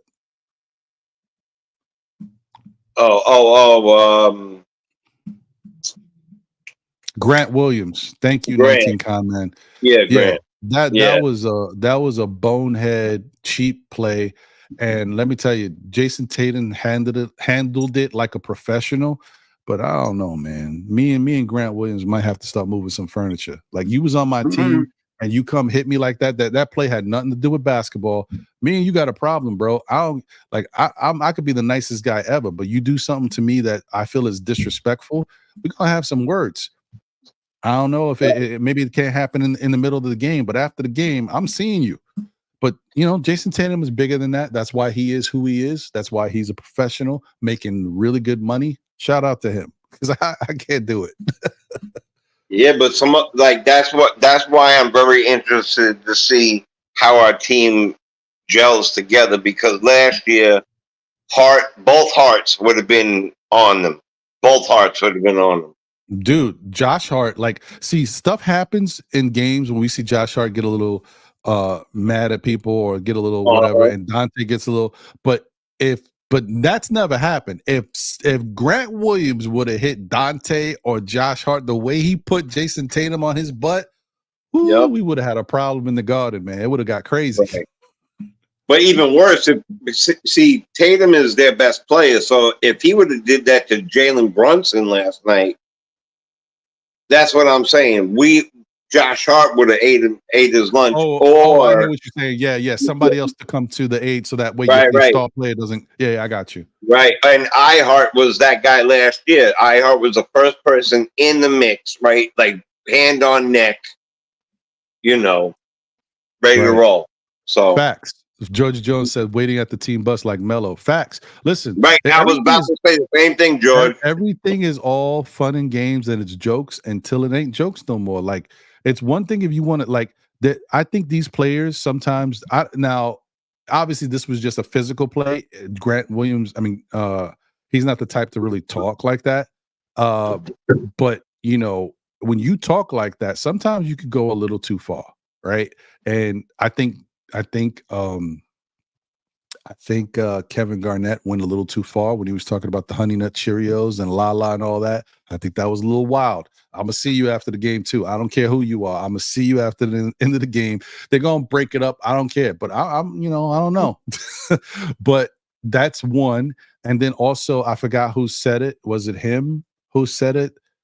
I think he might have been the same person who said it to Tim Duncan when he wished. Yes, he did. He talked about his Tim mother's Duncan a cancer. happy Mother's Day when his mother had passed away. Like, yo, Right. let me tell you something. Tim Duncan is a professional. I have much respect to that man. I am telling you on site, as soon as Kevin Garnett would have said that to me, I am getting ejected because I'm at this dude's throat. You're gonna have to break me. You're gonna have to break me off of him and drag me out the arena because I am not leaving unless I'm taking him with me. Yo, you gonna talk about my mother after my mother passed away? You gonna wish me a happy Mother's Day? Oh my God, yo, I would not. See these guys, man. I gotta give them respect because I couldn't do it. No, me neither. Coming back, like I would have let him thought it was over, and then while he was coming down the lane, bang! It would have been done. And then he did the same thing to remember Charlie Villanueva, no eyebrows. Mm-hmm. Alopecia, man. Alopecia. It was like Cancer Awareness Month, and he said something to him about it. Yeah, Kevin Garnett was a piece of trash when he played. As far as listen, he's. I respect him as a person now. I understand that this was all his way of getting under a player's skin because he felt like once I get in your head, I got you. Right. But there is that's a level that me and you I'm telling you, like I would have so much rage. I would be picking Kevin Garnett up and slamming him. Like I'm with you. I'm with you. Have to get me off the team, B. I mean, like, yo, that not only would I be the victim, but I would be so negative in the way of my reaction that they would have to suspend me for a couple games just so I could get my head right. I mean, if it was my mother, they would have suspended me for a year. There was no way it would be bad. That would have went any further. I get it. And this is so thank you once again bringing it back, Brooklyn Knicks. The reason why I brought that up is because we play in Houston and they have Dillon Brooks, and Dillon Brooks is dirty too. So that was the point of me. This is how this conversation all started because I'm interested to see how they deal with Houston and how Dillon Brooks acts with the Knicks. Does he try to get physical with them? Does he try to get a little physical with Cat? Like, what happens here? So I want to see how the Knicks respond to Houston with Dillon Brooks. All right. Now that being said, I think I got that whole long-winded thing out only to get to Dillon Brooks. But here we go. So this is the tale of the tape. This is apparently like so far in the season, this is what these Knicks and Houston Rockets have been doing as teams, and this is how they match up. Knicks averaging 113 points. Houston's at 110. Knicks averaging 40.5 rebounds, but look at Houston, 46.8. That's going to be something to watch. They got big boys. They do. Assists, the Knicks averaging 22.8, which is not great, but Houston's even worse at 20.2. Steals. This one is a little bit of a aberration because the Knicks got some kleptos over there. We saw they had 16 steals yesterday, and Knicks got defenders. So I think this number is going to be closer, but the fact that, Houston's at 7.6 steals, once again, shows you that defense is real. So pay attention to that. 3.5 blocks to Houston's 3.4. Neither team really blocks a lot of shots, so whatever, that's a wash. The turnovers, they're right there with the 11.8 to 11. Shooting from the field, the Knicks are at 50% and they're at 40%. So we're a better shooting team. That's good. And then 3-point shooting, we're at 40%, they're at 33%. Well, that's a good sign. Even the free throws, 81% as a team for the Knicks. I know it's early, but isn't that nice? Y'all remember how much the Knicks have struggled shooting free throws in the past? That league, like, oh my God, this game was lost by free throws, or like, it's nice to see them shooting over 80%. I enjoy it. I'll take it. And then Points in the paint, 48 to 44.8. Okay. Second chance points, 14. But look at their second chance points, 20.2. Look at their fast break points. I knew that was going to be more too. 8.8 to 14.6. So that's another thing. Houston moves. So the Knicks are going to have to find a way to slow them down. They're a young team. They got some athleticism over there. This all makes sense. So they're going to try to push the pace. They're definitely going to be running up and down the court, getting these Knicks players tired. And especially if it goes back to the minutes, if Tom Thibodeau will play these guys more minutes, this is where Houston might be able to wear them down a little bit because they got younger legs and they'll be running up and down the court. So something to think about. Once again, I know you guys already might have, weighed in about this, but what's your thoughts on this matchup for the Knicks on Monday against Houston? What do you think, Jay? Well, if we stick to all right, look, so it'd be really nice to have a couple of big people who could do some things, but because we're sticking with the 8 and Sims hasn't shown himself to be anything, I think this game it's really about how we start. It's really about how we start. Right? If we start strong and we make little mistakes, the ball movement is really good. We make the shots. That way we keep Sengun off the glass, that type of thing. Spacing is going to be very, very important because in order to keep this kid who's rebounding great, and they have a couple of other their power forward is actually really good too. I forgot his name right now. And then they used to have another guy, Eason too, but I forgot the other power forward's name. But it's about making buckets and space on the floor, right? So we have to get the center out, and then we can do as much as we possibly can. And I think that's important. And I really think that we need somebody like Bridges to guard Green. That's what I think they're going to do. I think that on the defensive end, they're probably going to have Matteo guard Green, and at that point we got to be a little concerned because what is Brooks going to do, and who's going to be guarding Jalen, Brunson. And we can't get into the antics. You know what I mean? We can't allow them to get. He's got a decent game. He scores 20 points. But that's not a big deal. Our other guys are scoring 15 points, and they're not even our main guys. So yeah, it's about Cat. Definitely scoring at least 25, and I think it's about Brunson really, really getting his shot off and spacing the floor, going hard. And if we're up by halftime by at least 10, 12, I think we're in good standing. I forgot they had Van Fleet. Van Fleet's another great player. Mm-hmm.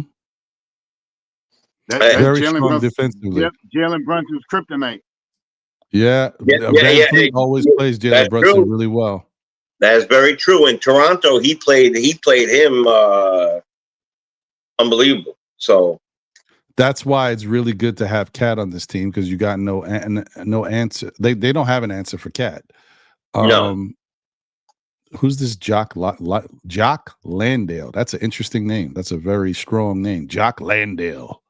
Okay, yeah, he was on the rowing team in Yale.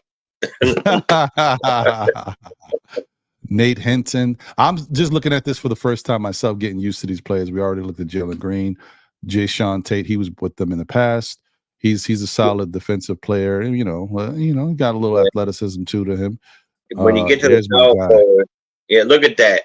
That's the guy that I'm telling. I believe he just signed. Yeah, he signed an extension. Shout out to those in the chat. I know they were saying he's been struggling lately. You hope he doesn't get it together on Monday. Let him struggle one more game. Yeah. But he can ball. Jabari, there he is. That's what I'm talking about. Yeah. Jabari Smith. Mm-hmm. He's definitely a player that can be.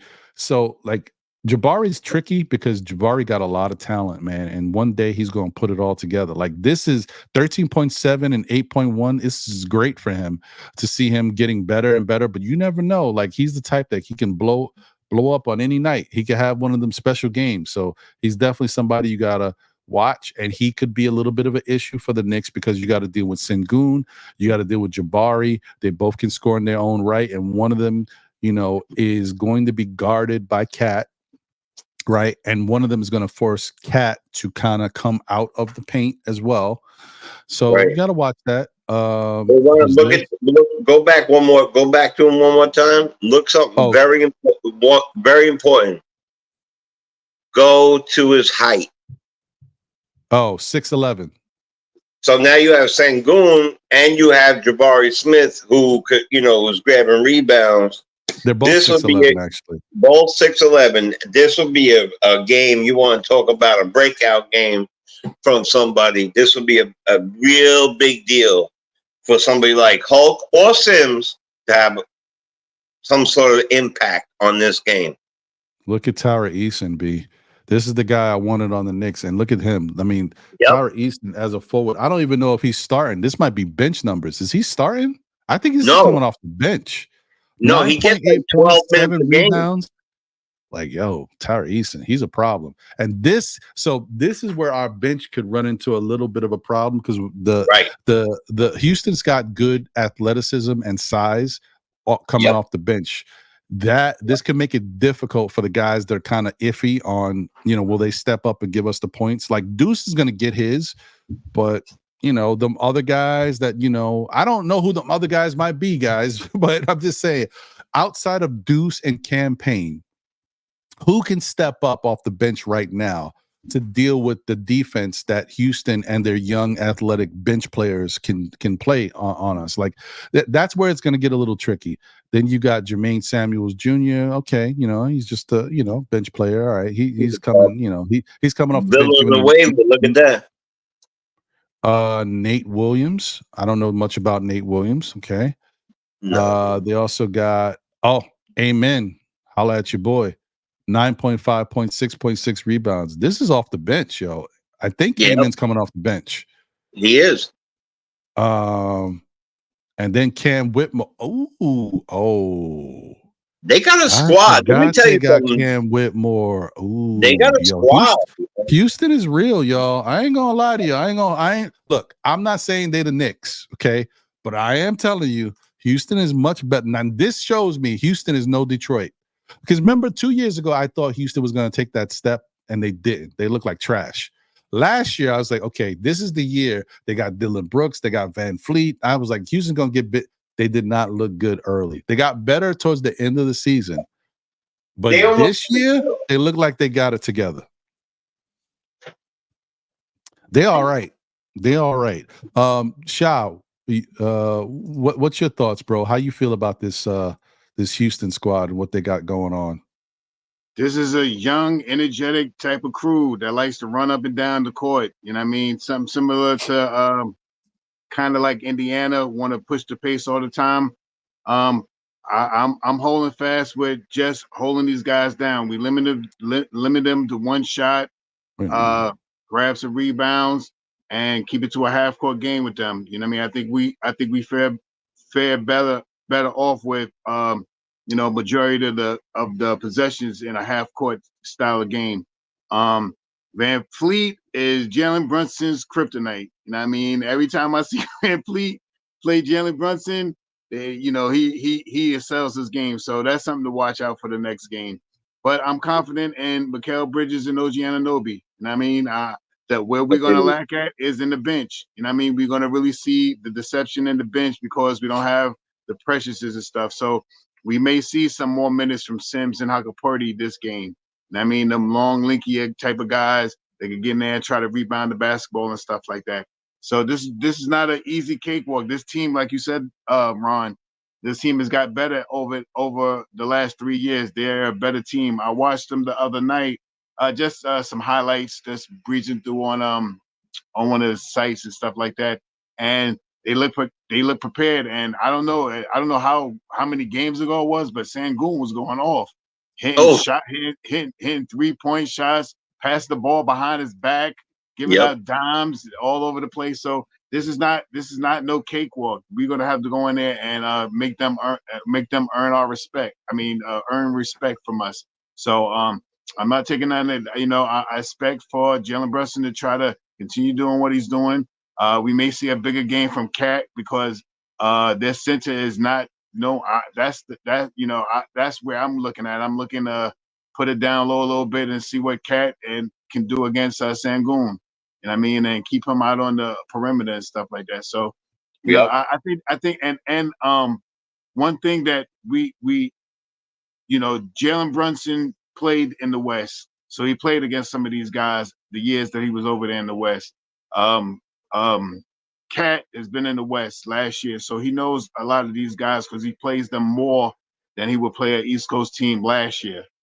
So he should be more prepared to be ready to play big time against these guys. He's seen these guys more than he's seen more East Coast style of teams from last year. So I'm apprehensively believe that the Knicks can pull this game off. It's not going to be no cakewalk though, and they do have some big guys over there, a whole bunch of 6'9" to 6'11" type of guys over there. So it's not going to be a cakewalk. We're going to have to. They got Steven Adams. Yeah, he's hurt. He's hurt. Oh no, Houston's a problem, y'all. No, Houston's a problem. Yeah, so control the pace, grab some rebounds, and hit our free throws. Shoot over 36 from 3-point land. We should be okay. And let me add something. For a while now, I've been, I like to 2K general manager, the Knicks, right? And I always look at teams that aren't doing great. Detroit's, Houston in the past. And for a long time, I really, really wanted Eason. I wanted Tate, and definitely Jabari Smith Jr. If you watch them on a regular basis, and I get to watch them sometimes, and they play a very tough game. Now, I'm going to say one thing in our advantage. One thing in our advantage is that they play tonight versus Golden State, right? So Golden State getting old, but they're running, right? Golden State's running. They're running. We don't play again until we play them. So they have less rest in between than us. That's a plus for us, right? And they're playing a team that's running a lot. So I think in that perspective, it is it's good for us. But we better in real life, we better space very, very well. Pardon me, and keep all big men out of the inside because it's a very odd starting time. If you notice that. We're playing them at 8 o'clock. 8:45. 8:45. I've never even seen a starting time 8:45 in my life. so let's just we got to keep them out. We got to keep them out the paint because, as you see, even their bench players have 7 rebounds. Amon's a good rebounder. Thompson, he's a good ball player. Imagine Steve Adams wasn't hurt. This team. If Steve Adams wasn't hurt, we're not getting no rebounds, bro. I'm just piggybacking on what you're saying because let's not forget Steven Adams historically for the last how many years has been the #1 offensive rebounder in the league, and the only time he wasn't #1 was the year he was hurt and Mitch was #1. Right, exactly. And you see what this guy JJ is saying. It was what we're saying. We got to keep them on the perimeter. Is what I'm saying. You got to keep them. You got to make them shoot. Jalen Green gets a lot of buckets driving. He can shoot. Van Fleet's a much better shooter than Green. Is a much better shooter. But I'm telling you, we got to. Our best defenders have to be on their best driving, and we have to space them. Shout out to Wacko in Brooklyn. Appreciate you, Wacko. Listen, man, I know you are a supreme Knicks fan, right? No one can tell you anything. That's your team, but this is just a conversation. It's a podcast. It's a content creation. We are talking about teams that Knicks cannot take for granted. That doesn't mean that the Knicks can't beat them. That's not saying that the Knicks are afraid of them or that we should be afraid that our Knicks. Right. We already are talking about the Knicks being a championship team, right? We already talking. Most of us are saying the Knicks should be number 2 in the East. If you're number 2 in the East, that means you're one of the best teams in the whole NBA. Right. Should you be afraid or concerned about any team? No. But No. the point is, Houston, let me tell you something. All the years I played basketball, there's one thing that always reigns true. There's always that letdown game, right? That letdown game is when you take a team for granted. They just went out and easily handled Detroit. And Houston has been a team that the Knicks have handled in the past, but we've also had some interesting games with Houston, and they weren't even as good as they are now. They look like they're a better team, and they're being coached well. So the point is, you do not take Houston for granted because they're young and inexperienced and think Houston could be just as good as Orlando has been, as Indiana, other young teams that have given the Knicks problems. You can take the team for granted. If you go into a game like, oh, we just handled Detroit, no big deal. Let me tell you something. We're going to be talking Monday night about how the Knicks lost to Houston. And like, oh, I didn't see this coming. Like, oh, you saw it coming. You just didn't want to see it. Right. You got to take care of business against Houston. This is not, how we were just talking about, you got to eat your food and all that. This ain't your eat your food. Houston is a better team. Like, I thought Houston would be this last year. It didn't happen. But they're this year. So don't take them for granted. Treat Houston just like they're one of any other team. You treat Houston like they're Boston. Okay, that's how you beat. Good. That's it. That's all it is. So that's all I'm saying. But I hear you, Wacko. I think the Knicks can beat them. But if you take them for granted, you're gonna get your wig blown off. Like you're gonna get your food ate, and then you're gonna look real. You're gonna look like a buffet, and it's gonna look horrible. Now, listen, are we better than them? We are better than them. Not just on paper, on the court. We are better than them. But if we play cocky, that's why my very first comment that you asked me today, I won't forget how we look and how I felt. I said we cannot go into our next game thinking that we could play the way we played against Detroit, that every team is not Detroit. Right. And if we slept on Detroit and lost, imagine how dumb we would have looked. So we didn't. We played the way we were supposed to play. That's how we need to play versus Houston, and stronger.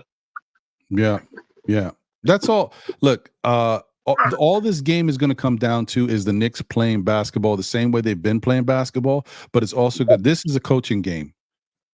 So, guys, hey, here it is, guys. I give this is the layup here. What you gonna do with it? You gonna dunk it? You gonna lay it up? What you gonna do? I'm giving y'all the alley. This game on Monday is gonna come down to Tibbs, right? Tibbs' game plan. How does he stop Houston from what they like to do well? And that's it. And just make the right, adjustments throughout the game. But the point is, what's the game plan for stopping Houston? We already talked about it. They're not a great 3-point shooting team. So keep them force them to the perimeter, make them shoot. And that's the style. Now, mind you, I'm going to tell you one more thing. It's just life, guys. This is how things work. You know that there's been times as a Knicks fan where you watch the Knicks come out with a game plan against a team that don't really shoot it well, and they force that team to shoot it, and they lit us up. The wildest stuff does happen sometimes. You cannot be mad at that. It's the game plan. If you force a team to shoot it and they're not good at shooting it, and all of a sudden they blow you out because they shot it well, I mean, what are you gonna do? Like, that happens. I'm just throwing that out there.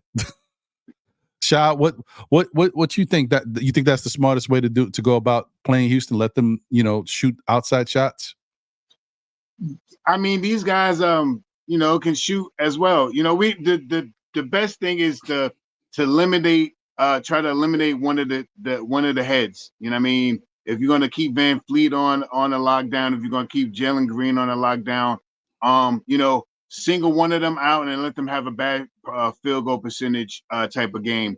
And then, you play the best defense against everybody else. You have to shut one of those guys down. Van Fleet can't go for 25 points, 30 points. Jalen Green can't go for 25, 30 points. You know what I mean? If we could keep those guys relinquished to what their averages is now with bad field goal percentage, we have a better opportunity. And I just think Jalen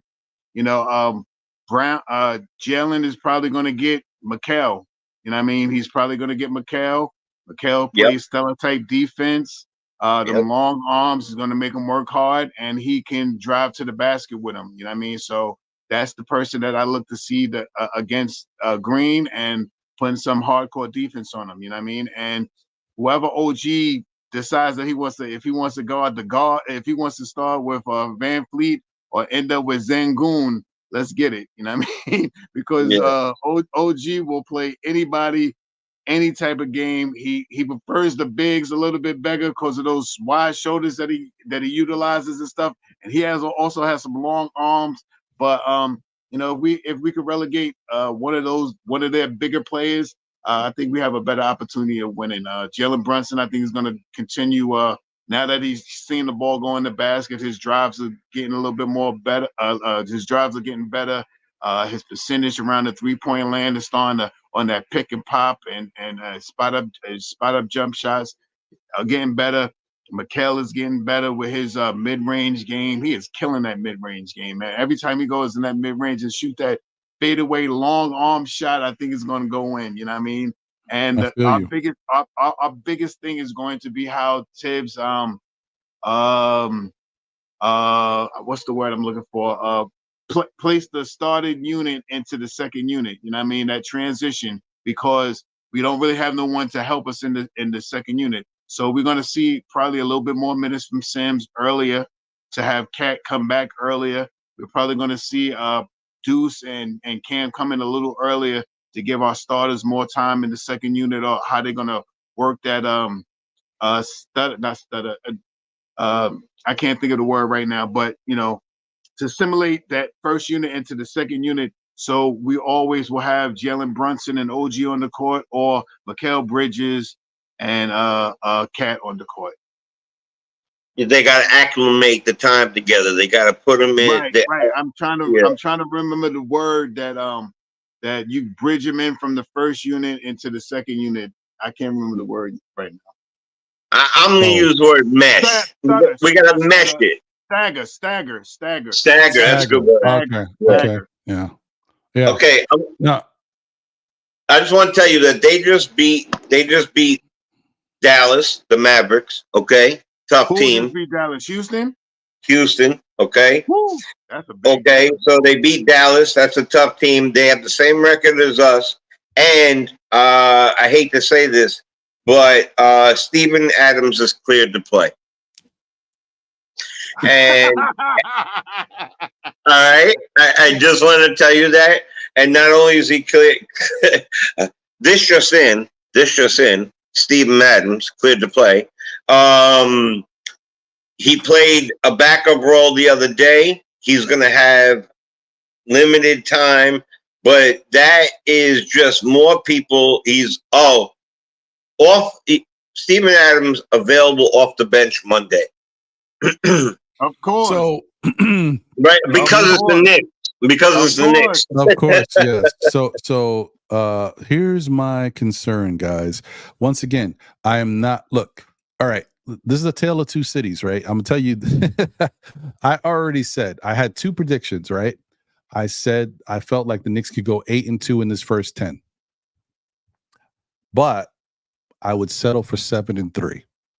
The Knicks are currently 3-2. That means they have to run the table to win to get to 8-2, or they can afford to lose one more game. And I'm not saying I'm giving them the opportunity on Monday. I'm just telling you, I'd be happy with 7-3 out of 10. Right now, that being said, this is going to be a very tough test for the Knicks. Definitely This has will. turned into something that matchup wise can be very difficult. Now you got Fred VanVleet, who plays really good against Jalen Brunson defensively. So Jalen Brunson's going to have to work all night. And he hasn't necessarily, I'm not saying he's played bad against him, but he has made him look a little bit more human. Right? So that's one. Two, Dylan Brooks is going to be guarding somebody. And whoever that person is going to get guarded by Dylan Brooks is not going to have an easy night either. So he's obviously going to take either Macau or he's going to take OG. One of those guys is not going to have a great night. I mean, they could still do some things, but I'm not taking anything. Dylan Brooks, I don't like him, but he's a really good defender. So it is what it is. You just got to face it. Yeah. Then now I'm like, okay, because I was already in my mind like, all right, so this is going to happen. That means Cat is the guy who's got to eat. If you tell me now Steven Adams is going to be able to play here and there off the bench, there's going to be times Steven Adams is going to be on Cat. Now, can Cat still do what he's got to do against Steven Adams? Yes, but Steven Adams is a good defender as well. But more importantly, he's a great rebounder who's going to box Cat out, and this could hurt the Knicks' chances of getting the rebounds that Cat has been helping the team with, getting second chance opportunities. We already seen that they are a better rebounding team than us now. And Steven Adams just got back. Yep. That's going to be rough, guys. I'm just telling y'all. Wait, is Jalen Green out? What you saying, Khalid? What you got for me, baby? What you got? You got information? No, what's going on? Is Jalen Green playing? Let me see. No, he's not out. Oh, he's healthy. Did it? You said they beat Dallas today? No. Yesterday or the day before. And Green, by the way, I hope you know, is averaging like 28 points, right?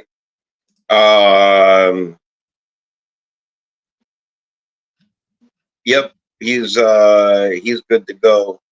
They're 3-2, and most of their people, VanVleet averages 38 minutes a game, Brooks 35 minutes a game, Green 35 minutes a game, Jabari Smith 31 minutes a game, Sengun 30 minutes a game, and then they kind of tail off after that. Like the other, Eason is 17 minutes, and Thompson, Amon Thompson is 20 minutes. I got you. Okay.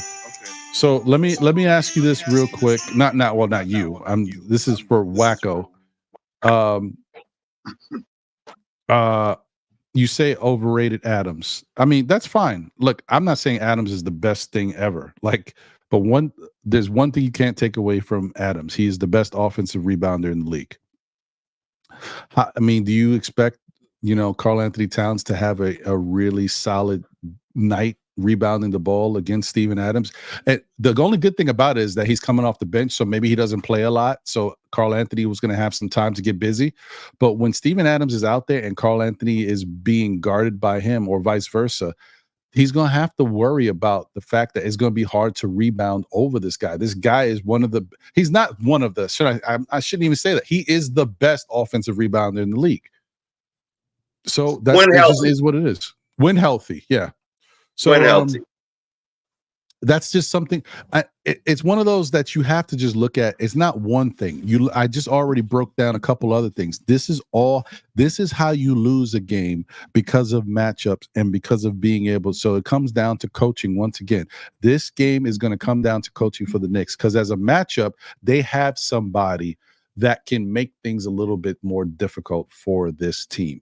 Now, the only other thing that we could have going for us is if we had a shooting guard who could light it up. And we don't have that right now because he's in Minnesota. But I'm just saying, we're going to have to figure out how to win this game. Can they do it? Yes, of course they can. I'm just telling you, this is the type of stuff that if I was a coach and I'm looking at the team, I'm like, Tibbs, okay, this is the matchup. This is what they got going on. How are we going to deal with this? This is what I would do. So I'm sure they're doing it. That's all I'm saying. It's not something to be afraid of. It's something to be cautious about and to make sure that you're prepared. That's it. Prepared. Yeah, 100% with Fritz. Appreciate you, Fritz. What's going on, my brother? Yeah, I mean, yeah, that makes sense. That's a good thing, Wacko. Pick and roll Adams to death. Yeah, I like that. This might be a game where we see the Knicks go heavy with the pick and roll. This might be. I mean, you saw how effectively it worked against Detroit. I mean, it was like a walk in the park. I don't expect it to be that easy, but this is a team you can really. This might be the way to give Brunson and Cat both some freedom to do their thing. Force them into the pick and roll. Force Van Vliet to have to come off of Jalen with the pick and roll. That might give them a little bit of a window to exploit them a little bit. So I like it. Why not? I'm sorry, Jay. You were going to say something? Yeah, I just wanted to say that they're 3-2, right? But I want to go to a couple of really quick points. One, no one would have beat Boston that first game. They were just on fire. They hit everything from every angle. And you said we were 50% in a game that team just was unstoppable shooting-wise. This team lost to the Spurs, the Rockets, okay? And even though they beat Dallas the last game, this is who they played for the first 5 games. Charlotte, Memphis, Spurs 2 times, and Dallas. All right? So they haven't really played very tough teams except for Dallas, but they did beat Dallas. And I think that also, you got to remember that's important. You know, that's really important. And the reason why they beat Dallas is because Sengun had a crazy game, and Jalen Green that game had 23 points and 12 rebounds. So that's abnormal for him. He doesn't average that stuff. And Sengun has 17 and 12. So they haven't played much of a competition. As far as competition goes, they haven't played really tough teams to get to their 3-2. And one of their losses was to the Spurs. So, you know, I again, stick to the game plan, be prepared, have people on the perimeter. I do agree. Bridges is definitely going to probably. I would say he's probably going to stay on Smith. I mean, not Smith. He's going to switch. OG is probably going to be on Smith most of the time, and Bridges is going to be on Green. But he's going to have to rotate to Van Fleet too, because they're tough. You know, they're both tough. There issues. I mean, but I'm not as worried about Van Vliet offensively as I used to be. When he was with Toronto, I feel like he felt the need to score more. I think he's kind of calmed down in that. Like he don't really put up the numbers he used to before, but he still has great games. So I think they really need to be concerned about guys like Sengun, Smith, and Green, and really lock those guys down as best they can. If you got to worry about Van Vliet beating you and like Dylan Brooks beating you, I think you're in good shape. So yeah, he's only averaging 12. So yeah. So I would think that's the way I would go about handling the situation and go from there. But listen, he's Tom Thibodeau is a really smart defensive coach. I'm sure he's going to get them prepared. They're going to be ready. All we ask is that they come out with the energy. And shout out to before we go, I want to get you guys final words, but yes, that's right. Some Mario Brothers. That's right, buddy. I want to get to oh wait, look at this. You know what that means, y'all. We got a super chizat. Shout out to Paris Duggar. He says, man, oh man, Houston has a rough game on Monday night. Shout out to you, Paris Duggar. Appreciate you, bro. And let me get to the super chat that wasn't a super chat, but really could be a super chat, because this was a good one by Paris here. Listen, man, it's got to think about it. It's kind of spooky hours. I like that. I like that show. But you know about that, folks. Y'all remember what Parrish is talking about here? This just in. This is a revenge game for Brunson in Houston. Y'all remember that play where Brunson and the other guy collided and we lost the game because Brunson fouled the guy in the last seconds? We could have won the game, but yes, it was against Houston. Brother, yes, sir. Grant, we got yeah. to get some get back, man. Thank you for bringing that up, Parrish. I had forgot about that for a second. Brothers, anytime we play Houston, it's a get back game. Oh, yeah. All right. Anytime we play Houston, it's a get back game. We got to do it for Patrick. We got to do it for Patrick, baby. Come on. Patrick's on the team now, so he must be like, I don't like this building. Right. Word up. Patrick is looking at Sims like, give me your uniform. Yeah, I just need a minute. Give me a minute. Jay, final words, my brother. And shout out to my guy, Cully Gold in the building. What up, Cully? Appreciate you, bro. Final words, Jay? Final words. Listen, I open my door with it. I walk around with it. All right. I love my Knicks. I believe in my Knicks. I really think that we're sick of this game plan. I like how things are evolving. I love the way, this chat runs, I'm looking at the live clock. It doesn't feel 4 hours. It feels great. I definitely have to do a lot of stuff now because I've been on for 4 hours, but I really think we're gonna win in Houston. We're gonna win in Houston. We're gonna hold them down. We have great defense. I really would like to see somebody step up really great. If it's not Hakaporty, it may be Sims. Maybe he shows us something this time. But I really believe Cat needs to have a huge game in this game. But I think Cat and Brunson have to have a huge game in this game. Also, I want you to know that. Yep, definitely. And I want you to know that coming around Christmas time, you could check me.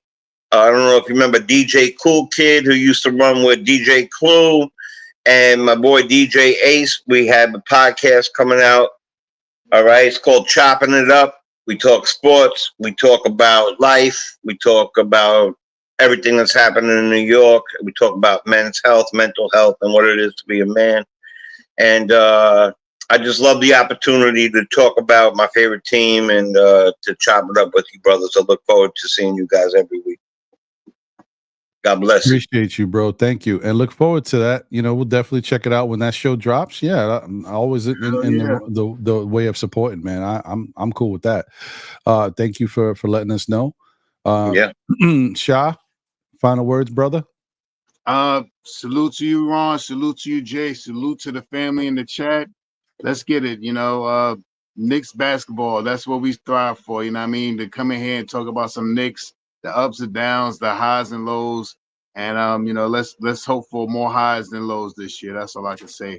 And then this game coming, we'll be on for the post game. It says 8:45, so that means we'll be on at 7:45. Come check us out. Knicks Real Talk. Let's get it. Say it one more time. Knicks Real Talk. Knicks, with an S. Knicks Real Talk. Knicks Real Talk.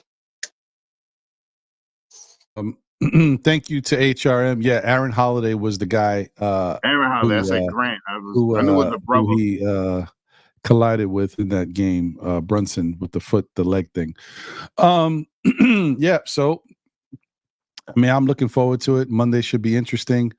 We have our show scheduled for 9 p.m. SKF Weekly. So, that means most likely I'll be here kind of semi-calling the game for however long, because if it starts at 8:45 or whatever, it's probably going to go for a little bit. So I don't know. I don't know if we'll be on for the whole game, but we'll see. But anyway, tune in if you guys ain't doing nothing and just watching it. We'll be talking through it a little bit.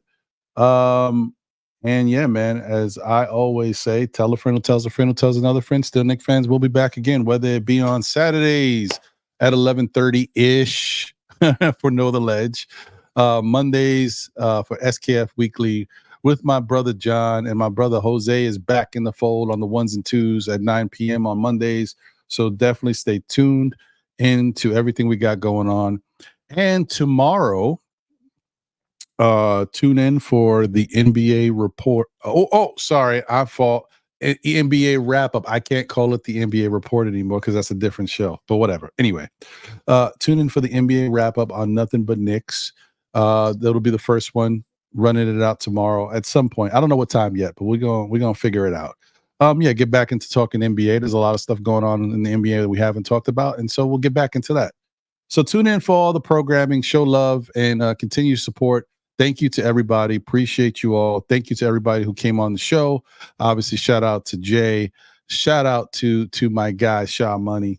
I mean Shaw Powers. Shaw Money.